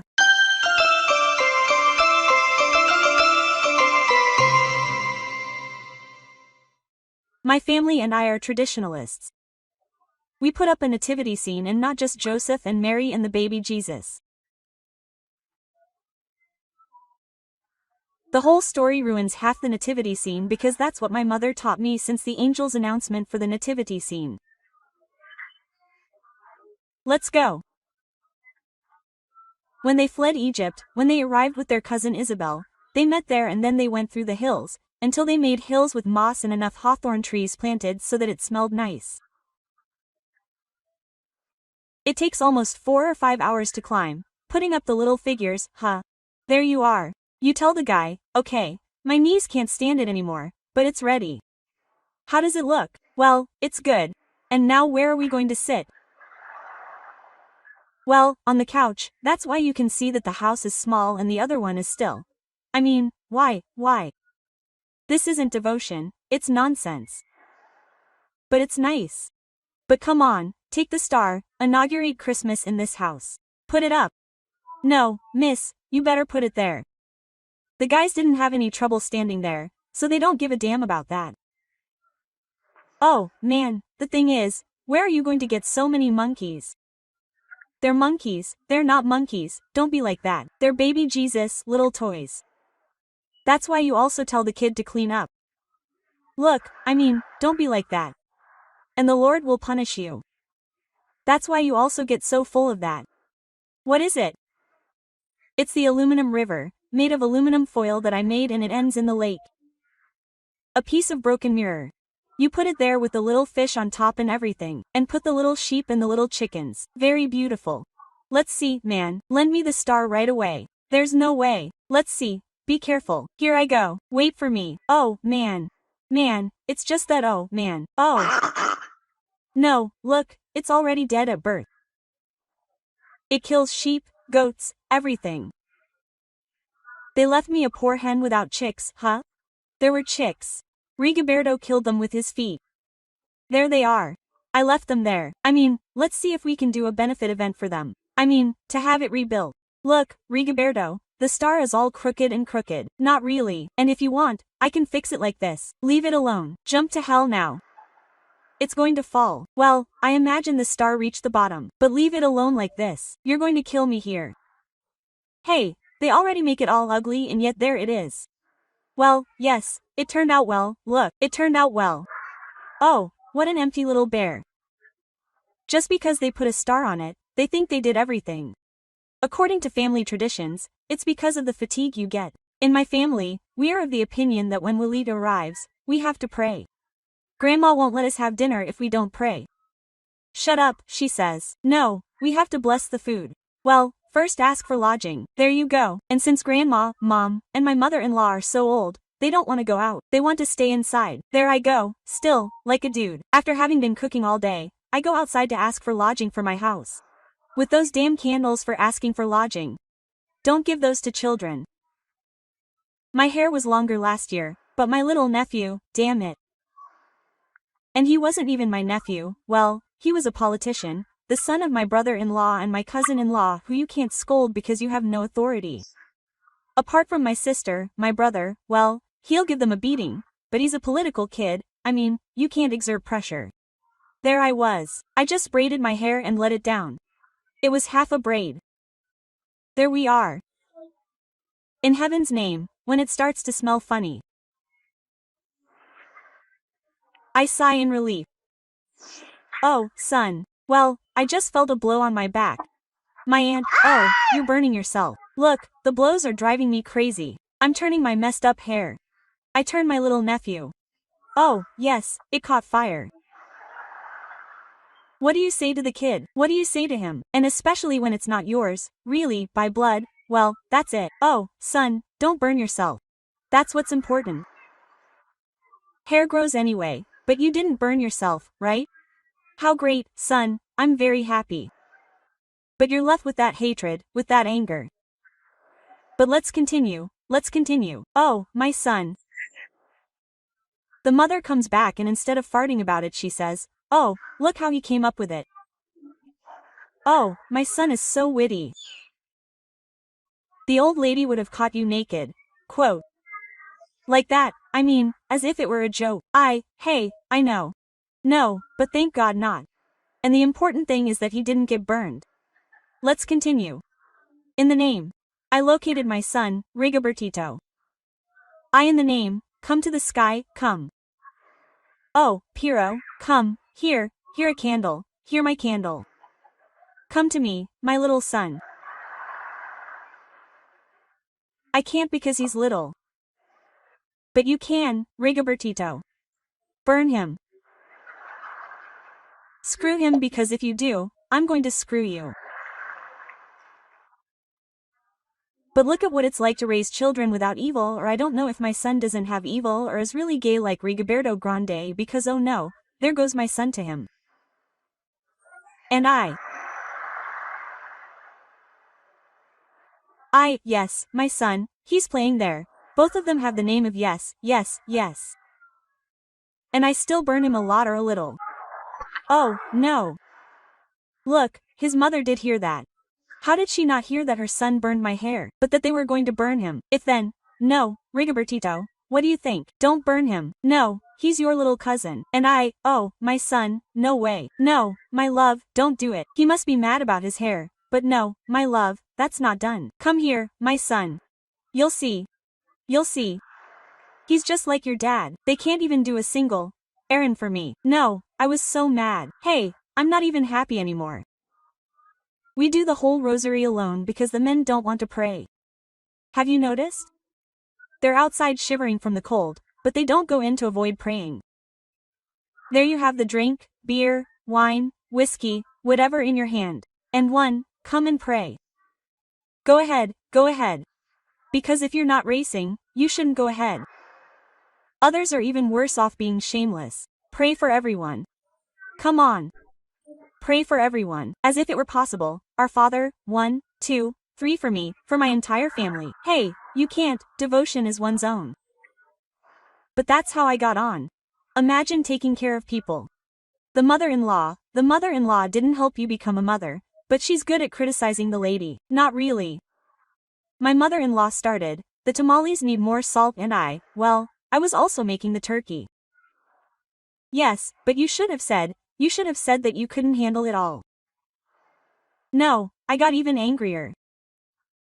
I was already drinking, because everything I had inside me let go and I told you, yes, except that your daughter said she was going to come and help me, but she didn't because they already grabbed me.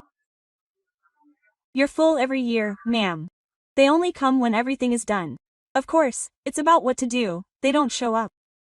It's about willier, they'd be here early. Because you can't deny that your daughter is a real wheela, that's why she has a child for each old man, just like you. Hey, no, I let go. My mother-in-law crying. Look at that, that's what you invited me to. And I didn't invite her to dinner. But eat and shut up, ma'am. Don't make me open my mouth. Rigoberto pissed off. Keep going, keep insulting my mom. I mean, play it again so you can see. And you follow suit too. And I'm talking about you, huh? You've left me there many times saying that it doesn't work. Let's see. Do you want me to talk about that too? Because I'm bringing everything up right now. No, listen, it's just that women who are already taken like that, we like to get everything out, everything that's bad for you. Guys, right? Quote. It's going to be for the mothers. Oh, how great. That's all an how great says. Another year. Why? Because what do you get? Nothing. The guy doesn't give you anything. And even if you tell him, hey, what are you going to give me? What? For the mothers. And I'm like, why else are you my mom?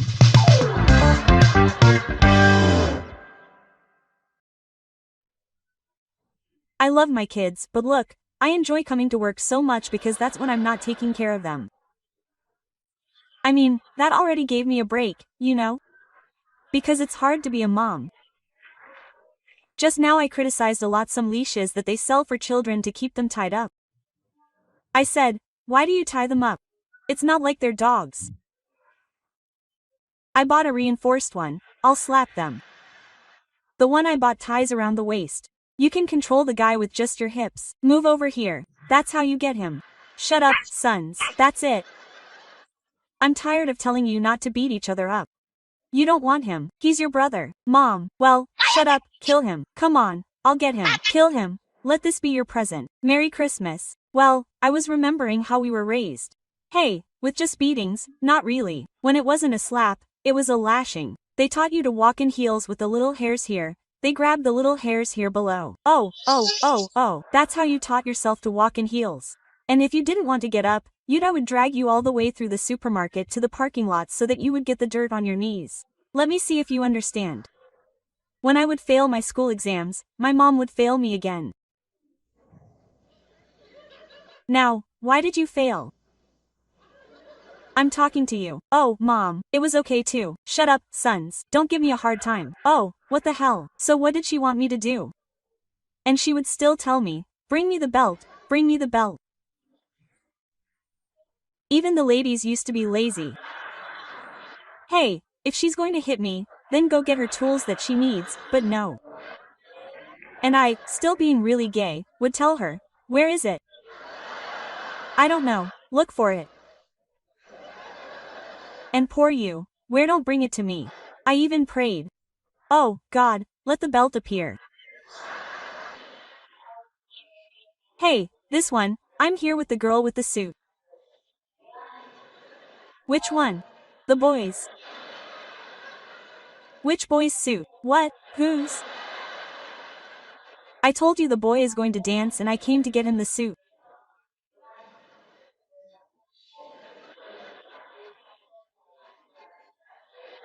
And then here I am with the girl in this one, yes, because when you turn to the saleswoman, this one is really pretty and it's original because it says, made in book TU, and it seems to me that it does fit her.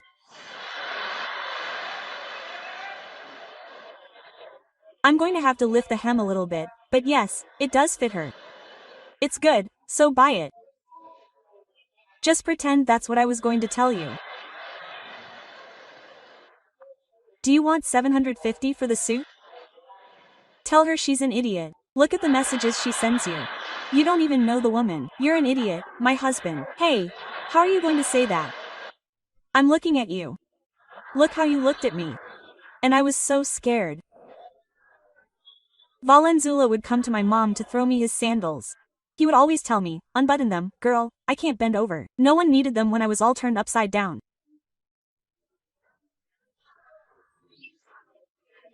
He would grab them so he could take them off even when they were buttoned. Look, he would lift the tab, take them off, throw them right at my head, hit them and you would still yell at me. Bring them back to me so I can throw them back at you. And you would. The worst thing was that we children of the past were so noble, that you would grab your sandals and give them back so they could re-sand them.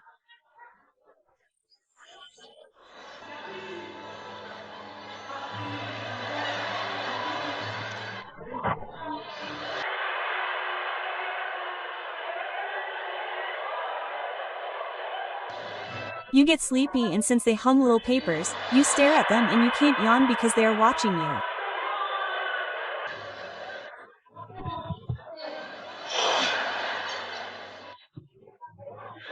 You yawn inwardly, not really. You just open your nose to its maximum capacity.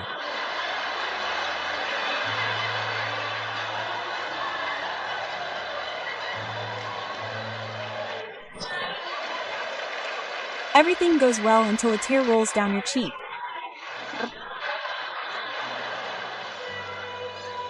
And a teacher, okay, ma'am.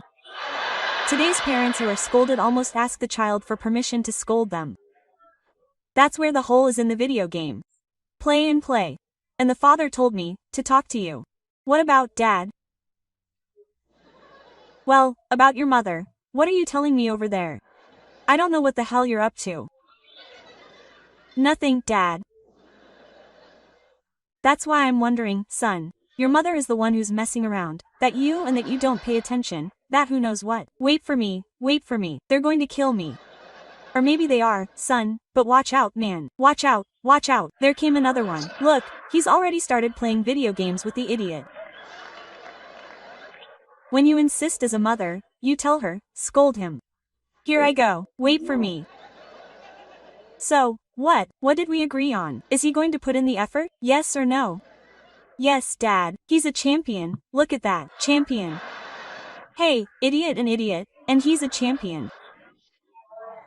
Now the arts festival begins where we'll see those beings of light who came to illuminate our path, our lives, our children. A big round of applause to welcome the first year group. Yours is in 6th grade C. I mean, how many dances do you have to do? And honestly, 6th grade kids aren't funny to watch anymore. But hey, they're kind of boring. There aren't that many Nahua ones there dancing. Jesus in Chihuahua and they're so annoying and I'm like, oh my gosh, why are you making him dance? They should have told me to clean up the house while I'm here. That would have been helpful. The ones who are really cool are the little kids, the 1st graders. Yeah, those are funny because they're still really dumb. They're coming from kindergarten, they don't know what the hell. So they have to get them ready on stage. Who's going to get them ready? The teacher with the big butt. That teacher who was good at one time, she took a ballet course or something and now she thinks she's a choreographer and she starts. Very good, I want you here. Come here. Here, Pablito. Very good. Let's see, Christina, on this side. Here. Come here. Here. I want you here. Let's see. Listen to me carefully. I'm going to be here right now. Nothing's going to happen to you. Okay, there it is. It's steep. Hey, and here it stays. It's the worst thing for the kids to see and do the steps. And those of us who are here won't see anything, right? It happened to me. I had to be there and I was like this. Well, and my son, I never took a picture of Rigobertito. Hey, and I was taking the pictures and nothing. I didn't go and tell Rigoberto. Look, there it is, all messed up. He didn't even come out. Hey, he came out well. I mean, come on, you can't even see the kid, right? I mean, the teacher came out really well, look. At first when my kid got lost, I was scared. Like any mother, where's my egg? But you know what you gave birth to. I said, no, they're not stealing this one from me. And if they do, they'll look for me to return it to me. For being a mess, well said and done. You see, when you go to Suriana or in Chiv or Walmart, when they speak into a microphone in the entire store, you can't even understand what they're saying, just listen. Who knows what the old lady said, didn't you? Well, that day I lost my way, the old lady through the microphone even spoke clearly. To the mother of a child, please come to customer service. To the mother of a child, please come to customer service. No, I played dumb. I continued doing my shopping more calmly. After all, I already knew where they had it, right? Well, more is better. And then you see when a child is going to dance, I mean, it's in their blood.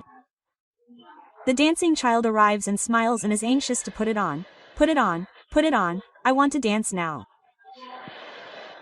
And then there's the kid who didn't go, because he got sick. I mean, they didn't get him the costume, that's why they didn't send it. And then there's your kid who panics when he sees people, he's like that.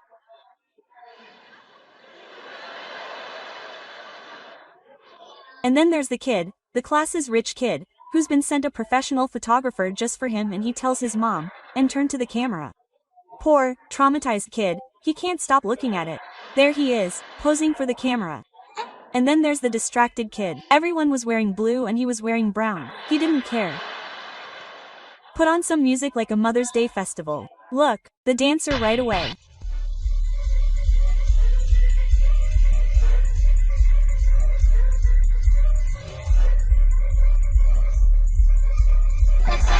Whoever doesn't go, then don't dance, kid.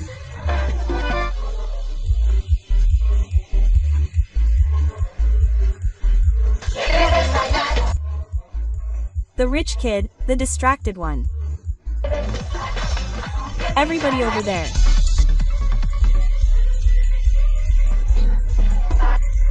The dancer, your kid.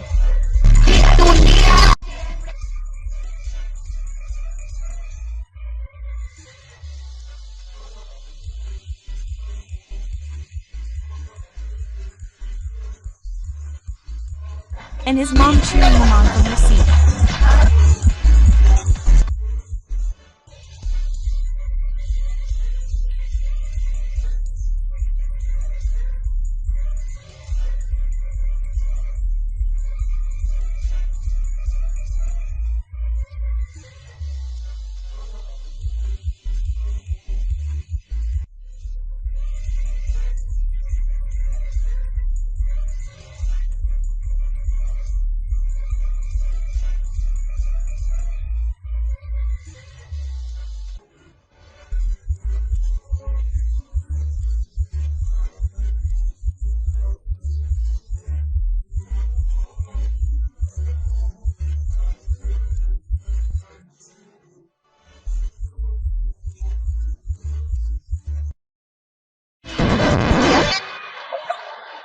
Everything that comes with a Mother's Day festival.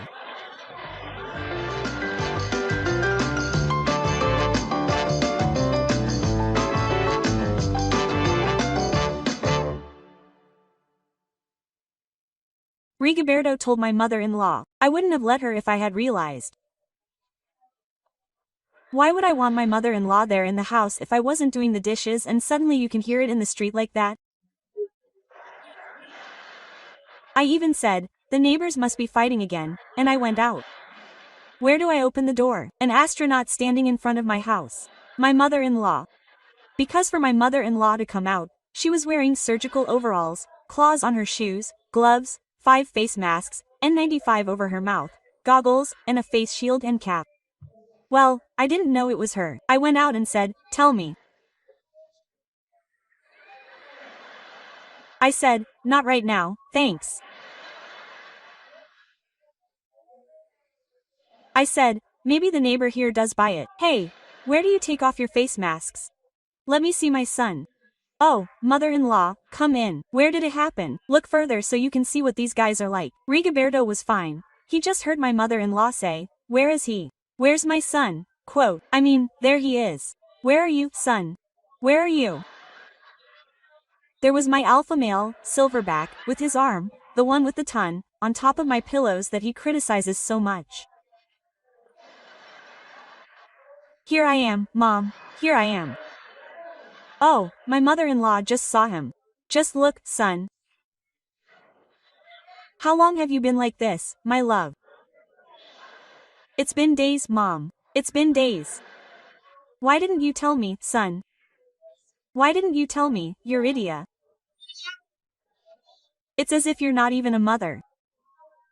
I mean, I am a mother, but I tell my children, hold on, and that's it. I mean, I don't know, well, mother-in-law, it's just the reaction to their vaccine. That's why you tell me, that's what I'm telling you. Don't worry, my love. Everything's going to be okay, son. Everything's going to be okay. Oh, mother. That's life. Right now, tomorrow, who knows? All I ask of God is that if there is another life, He will be my mother again. Trust me. Oh, I even made a fool of myself as a poet, and my mother-in-law. First, God said, that's how it will be, son. First, Daddy, you'll see. Don't cry, mother, don't cry. How can I not cry, son? How can I not cry, Daddy? If you're the light of my eyes. So is my mother-in-law. Hey, where did Rigoberto think of making her a mother? I entrust my children to her. That's what she did. Well, my mother-in-law, the worst. Son, open your eyes, son. Oh, my God. Daddy. And Rigoberto, according to him. Oh, my mother-in-law. Oh. Why, Lord? Why? Take me. Take me. I'll trade my life for you so that you can give it to him, Lord. Quote. Since I didn't know what to do when I saw such an act. I just watched and thought, can lives really be changed? And if it's possible, in the mess that these bastards are going to give me, because when my mother-in-law sends her life to Rigoberto, my mother-in-law's body is going to be left there lifeless, lying in the bedroom of my house. The police patrol are not going to believe that my mother-in-law thinks she's cool and gave him her soul. They're going to say that I screwed her over. No, I did tell her if she wanted to go outside, mother-in-law. If you want, you can change it out there. I'll help her get it out, but out there if I said let the neighbors see that she's giving up her life all by herself, right? Rigoberto, look, in a spoiled way, huh? And even when my mother-in-law left she tells me, how awful, my son. You tell me, son, are you happy here or should we leave because you're a king? Look, my mother-in-law must have thought that I was going to cry to her. Don't take him away.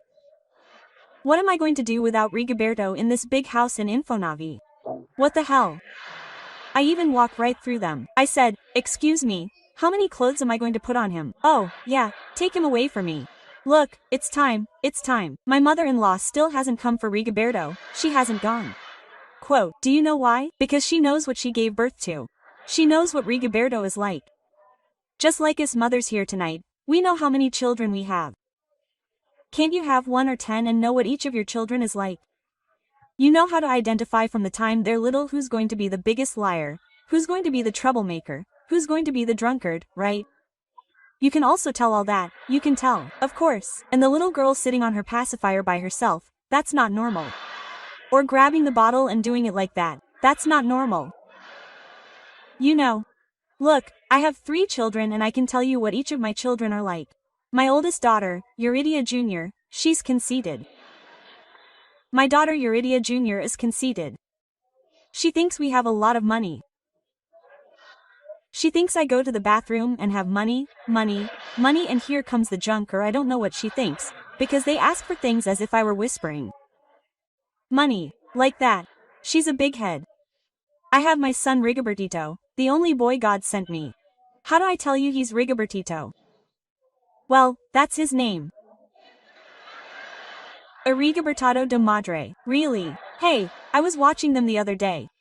They both walk the same, like big boys.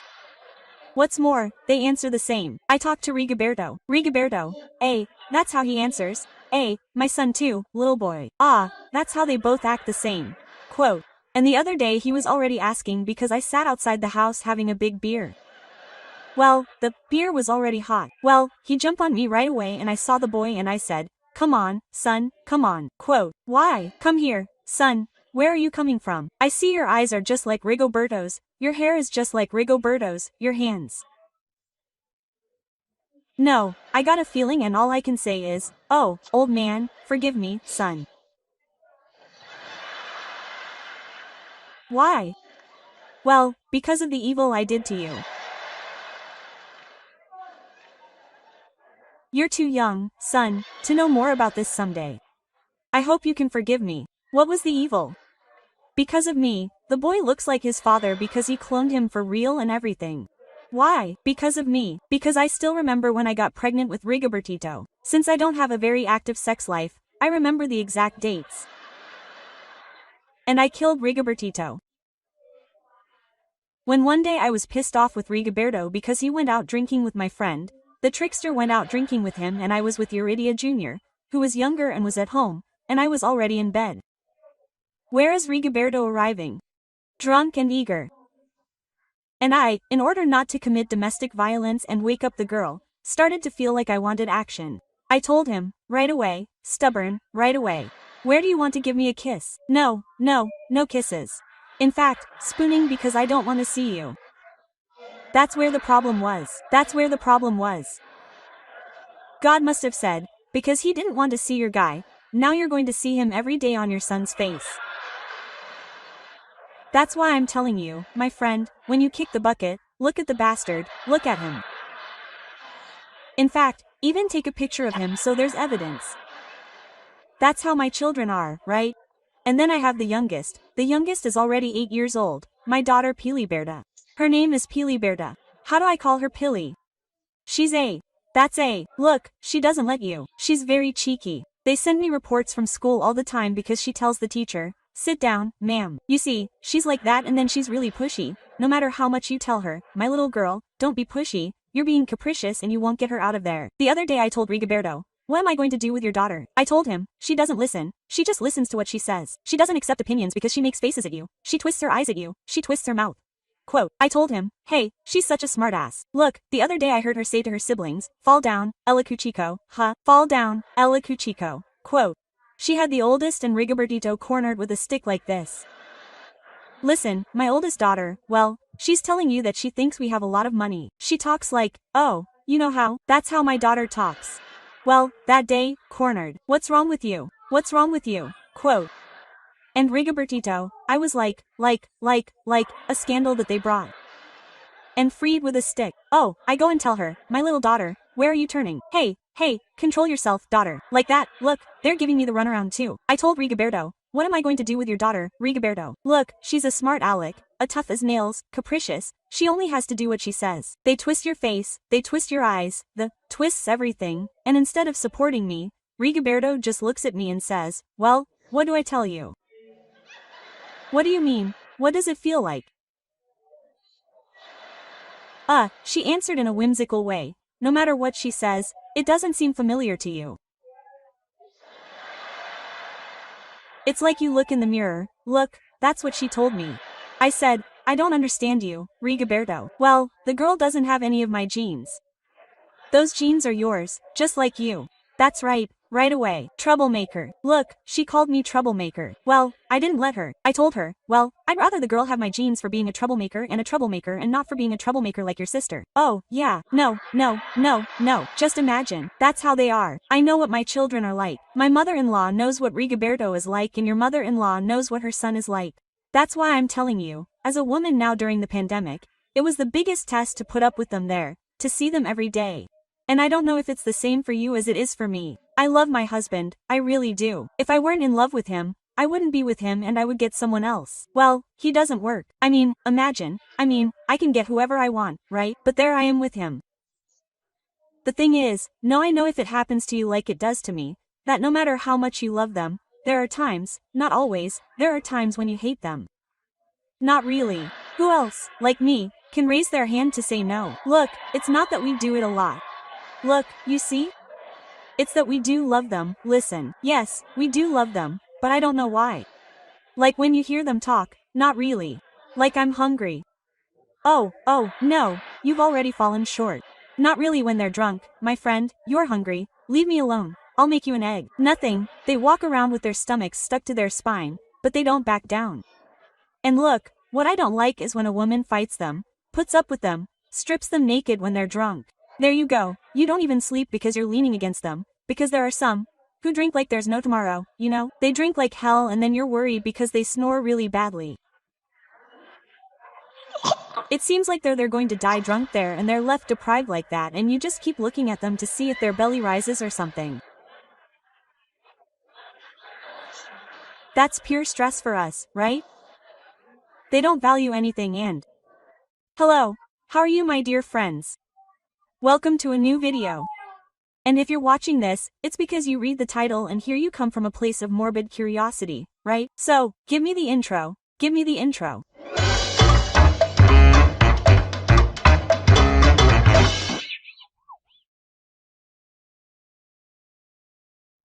Well, let's get started.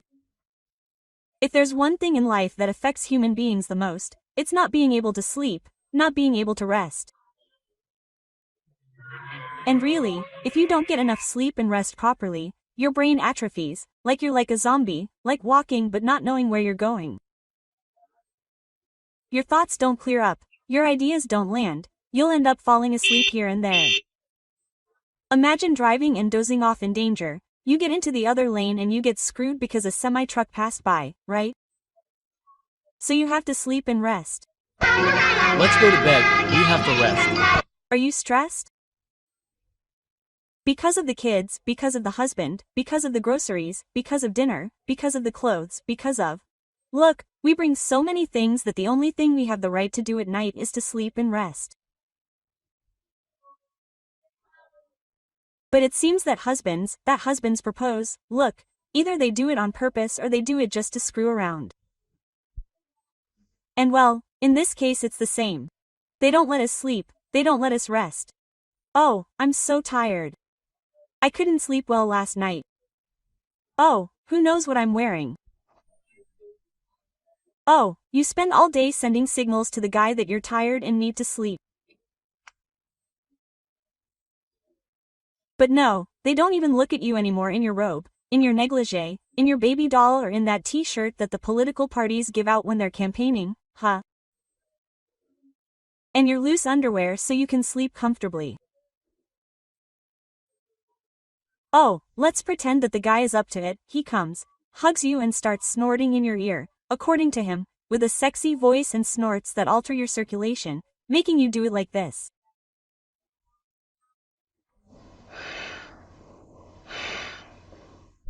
Are you going to want it or should I feed it to the dog? What do you mean feed it to the dog? Feed it to him, so you can see that he's going to despise it. The dog wants meat, not ridiculous skins. But look, even good people tell them, go ahead, but hurry up because I'm sleepy and tired. Look, we're still doing them a favor.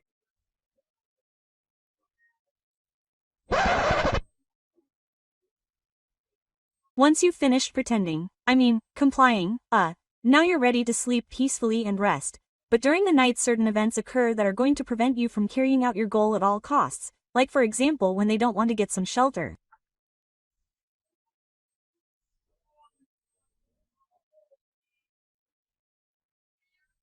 And look, as a woman, most of us tend to cover ourselves up when we go to sleep. There are some of us who sleep like this. I throw the big blankets all the way up here, all the way to our necks. Others like this, all of them, look, wrapped up in the blanket. Others, just one leg, so that the thermostat turns up, not too hot or too cold. One leg covered and the other not.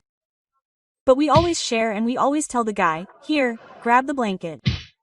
Yes or no, lady, the guy always disregards it. Your blanket, he always tells you, you're crazy. Get out of the way. How could you want to cover yourself with this heat? Quote. So, you're not going to want to? You're not going to want to cover yourself. No, get the hell out of here with your blanket. Look, they don't grab the blanket in the middle of the night. In the middle of the night. There he is, shivering from the cold. But because the unfortunate guy looks at you asleep, covered up, and you let go of your body. Look, the bastard doesn't struggle and he throws you the blanket and there you are, shaking and he's really pissed off because you demand it from him. Well, listen, there are different ways to fall asleep and to get comfortable in bed. For example, Rigoberto, let me uncover myself. It's a fart to make him fall asleep. Why? Because according to him, all day trying to help me with the kids he's sleepy, tired, he can't feel it. Oh, and then he just goes to bed. Rigoberto falls asleep with his cell phone in his hand. How can he? I've tried to do it and he just won't fall asleep. This pancake is for Peppa. Yay! Make it louder. Mom, when you make your pancakes, Dad. You can even end up in an accident with your cell phone, man. And what if you have the same problem that I have with Rigoberto? The thing is, Rigoberto, look, turning from one side of the bed to the other is quite an event because it seems like the guy doesn't know he's in a bed. He feels like he's on a trampoline.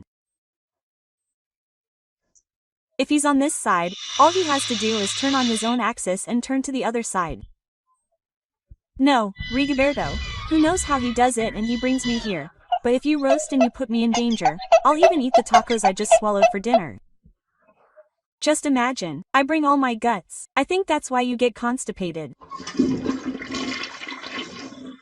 Hey, he makes certain sounds like when he's falling fast asleep. How do I explain it? Imagine, he's asleep and Rigoberto starts making.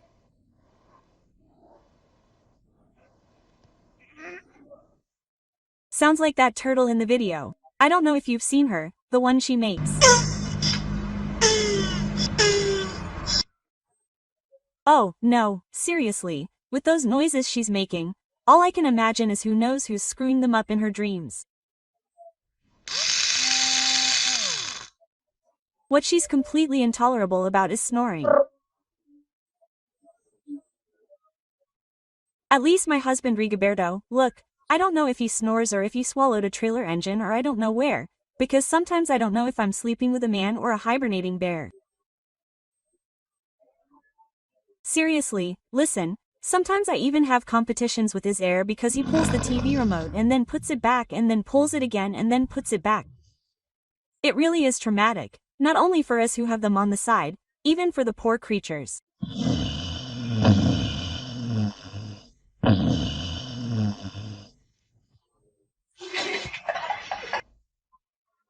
Communication as a couple is essential in any relationship. We have to learn to communicate with our partner, but it's better if you communicate when you're awake, not asleep, like many bastards who go around doing that. Rigoberto is one of those who talk in their sleep. Stop it. They scare. Hey, I'm asleep, and Rigoberto suddenly starts yelling. It's so bad. It's so bad. It's so bad. Hey, what's up? Rigoberto, what happened? Oh, it's so bad. Where did he turn to look at him? His eyes are closed, huh? He's talking in his sleep. And who's going to give me back the fart he let out? Who's going to give it back to me? I was saving it because I was feeling like a thief.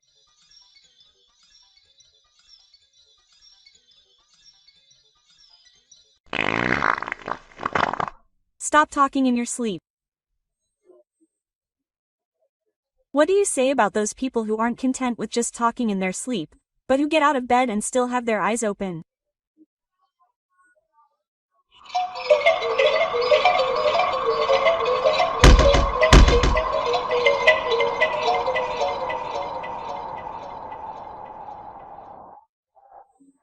Look, with that penetrating gaze, it really can get into anyone's pants.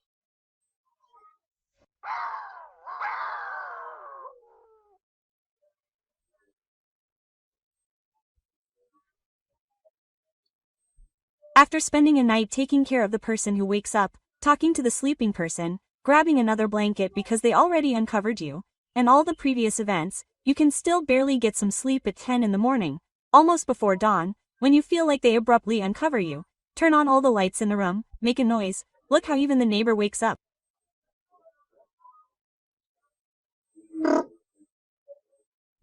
And he still tells you, I told you I was going to be late. What happened? What happened, man? Damn, it's really late. The meeting, woman, the meeting. I told you to talk to me. Oh, and it wasn't going to be on Monday, that's why today is Monday. You're screwed. Today is Sunday, animal. Today is Sunday. Is it really? Oh, my God. Well, go to sleep a little longer. How shameless, really. How shameless. You never get the same sleep again, damn it. We can't talk about snoring if we don't talk about farts, because it's the same thing. Air on one side, air on the other. And the thing is, many men have these habits of throwing pieces of their hearts out when the night is quietest, and they throw them out like crazy with all their arteries.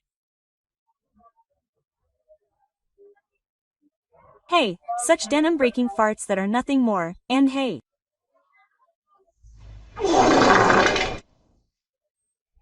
So crazy that at least 6 of the bastard's garters broke and the shameless guy still tells you, what? What is it? An innocent fart. Innocent. No, man, they really have to check themselves. What a nice family, what a nice family. Because they're really out of sorts. Oh, but we shouldn't throw one, because ours won't be heard. But they do come out really effective and men still wonder, why is my wife in a bad mood?